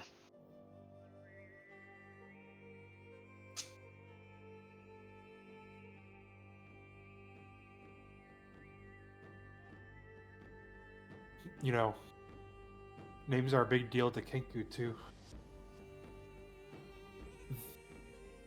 The day that I got these tattoos, one of the few remaining friends I was allowed to hang out with had told me that he had finally chosen a name for himself,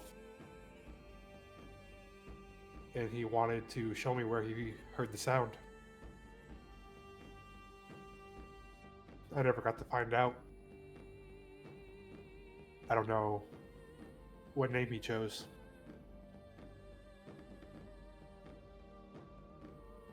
Because you ran away. Because I ran away.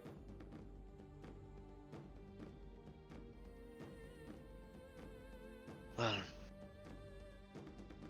I imagine since you wish to talk to your parents someday, you will find your way back to the Twin Blades. Perhaps you will find your friend then and learn their name. I don't even know if he's still in the Twin Blades. It reminds me a lot of him in a way. That bird would not stop singing.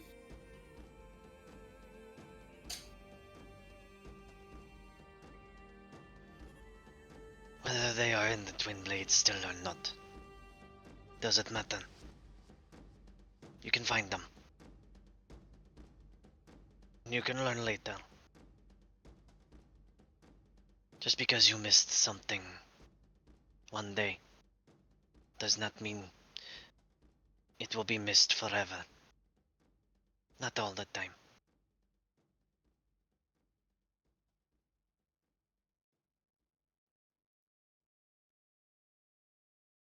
Hmm.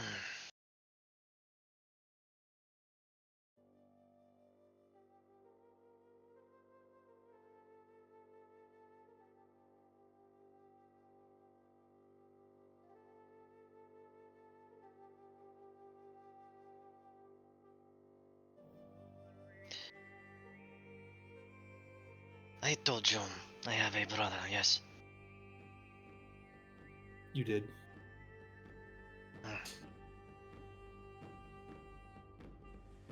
He is 6 years younger than I am.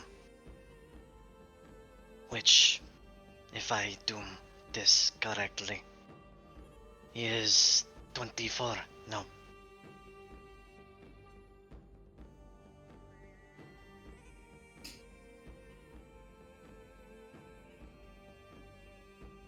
There is much about him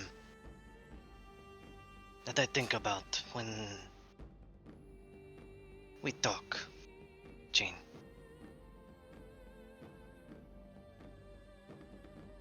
There were many things I had to learn from him.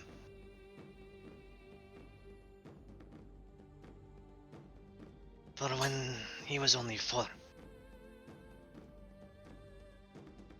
I was left to raise him.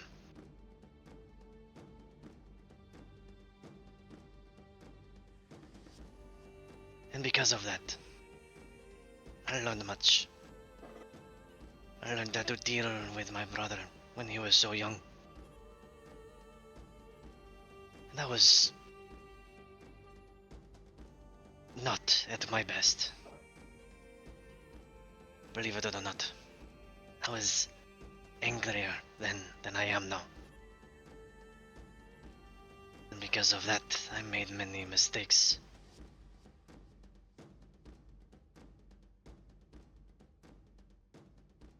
When he made...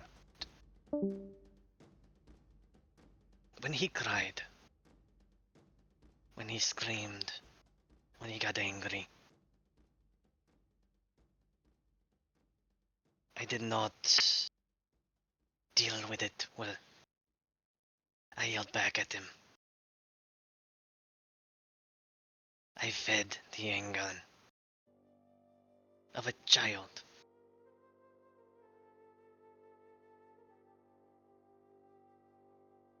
Did not work. He screamed. I yelled. He screamed some more.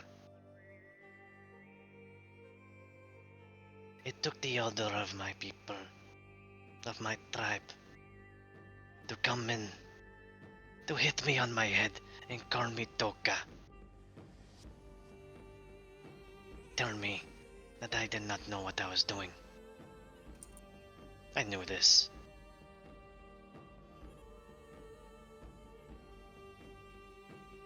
But then I was forced to learn.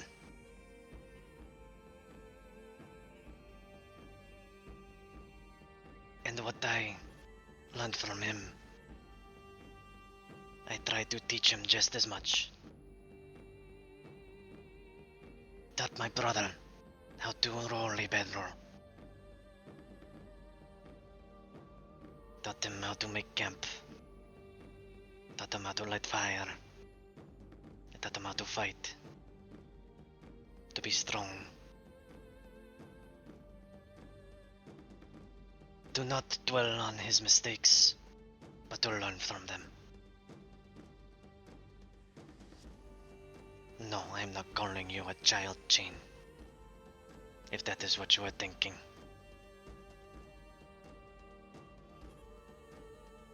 Merely trying to explain why, for some reason, it is easier for me to want to teach, to help. Maybe because you are so young. Because you have much to learn. Because I see that you fight and struggle with the same things that I have once had to teach and help my brother to do.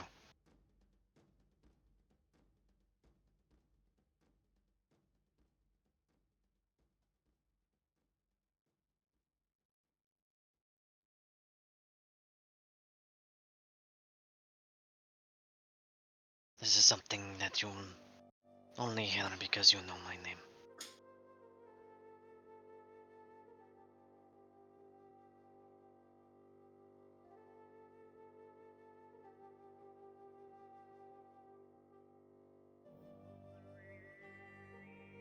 Anyway, you must be tired.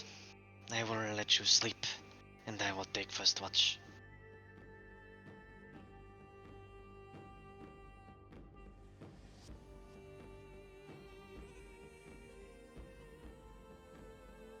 Jane just kind of looks contemplative for a second before he just nods his head. Thank you, Kritzash. Pushgrid smiles a little bit, kind of nods his head.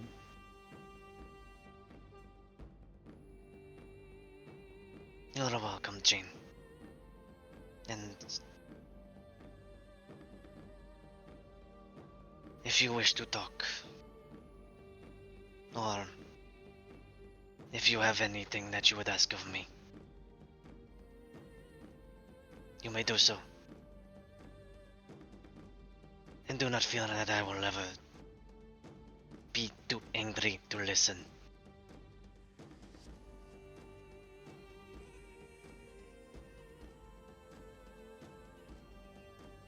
With that, Fushgro will stand back up and leave Chain to rest.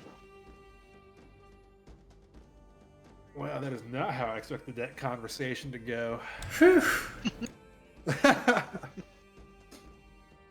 Well, you share some, you get some. Congratulations, you've been adopted. I am now Toka Keiku! No, you have to earn that title. No, you are well on your way. I'm sure there will be some time along the journey where Fushgro calls Chain a Toka. I am going to get supremely envious. Oh, hello, Fel. Felt you came in right at the end. We're just wrapping up. I know. Is everything okay? What happened? He's here to give us our state-mandated random combat encounter of no significance. So- Reed died. We went through 4 hours and we didn't make it even through the first day. Oh my god. There was a really long conversation at the end of the first day, to be fair. Between? Chain and Foskra. Oh, yeah. That's yep. Yep, as if it was all part of his plan. Mm-hmm. I was gonna say, out of all the characters, Foskra talks the least. Yes, but you not talk anymore. What was that, Phil? You, Draxus, and you, Frost, talk the most. What? Foskra undoubtedly has the most speaking time in the whole campaign at this point. Really? I think so. I think it's I this mean, group in has done total something to time, you. yeah. It's got to be a tie. Conversation It's numbers, got to be. no. It's somewhere between. It's either Foskra or Fenton. One of those two. I'd say Reed talks more than Foskra does. Foskra doesn't talk often, but when he talks, he talks. So I don't talk, I blather. There's a difference. Fenton talks frequently, but I close conversations pretty fast, I think. It doesn't help that both Chain and Foskra have a slow speaking way of speaking. No one's allowed to show any emotion near Chain or Foskra. Why? Because then I look at can their handle life story. emotion. Listen, Chain's opening up a little bit. Mm-hmm. By a little bit, I mean he just spilled basically his entire backstory to Foskra. Mm-hmm. The second character to do so. Yeah.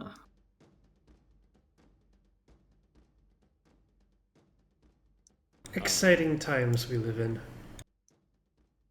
I do think. I mean, we'll see what happens at the top of next session. I think that's pretty much it. I could talk to Fenton could talk to Leora during the next 2 days or in-game weeks from now. So it doesn't either way. Chain's talk with Leora is something that I want to be on the way up the mountain. I had it planned for day 2. I should have sent them your enjoyed way the sooner. fight.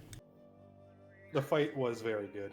Yes, and also the verbal fight that Lorenz and Reed got into. I was so hopeful you would say yes to a duel. He's Oh. not quite there yet. God, it's okay. We can work on that. We That can work requires on it. effort, and Lorenz was comfy. Yes, he was Comfy Angie. he was very satisfied with his little comfy coat and everything. Didn't want to get up. A magic duel between a druid and a sorcerer. The druids do not have a lot of blasting spells. The one big damage thing I can do is just inflict wounds. Yeah, but you have to be within Upcast 5 feet of guiding that. Mm-hmm. And he can counterspell you anyway when you do that. This is true. Uh-huh. And upcast guiding bolt. But Good old Can upcast you- guiding bolt. that upcast guiding pull is like, oh, you just got tip HP? Nah. Don't- And he gets advantage on the next attack. Yeah. See, just Fel, imagine if you he were crits. worried about me making Reed indestructible. He just got bapped by the barbarian. Okay, you know what? Before I gotta stop the recording here.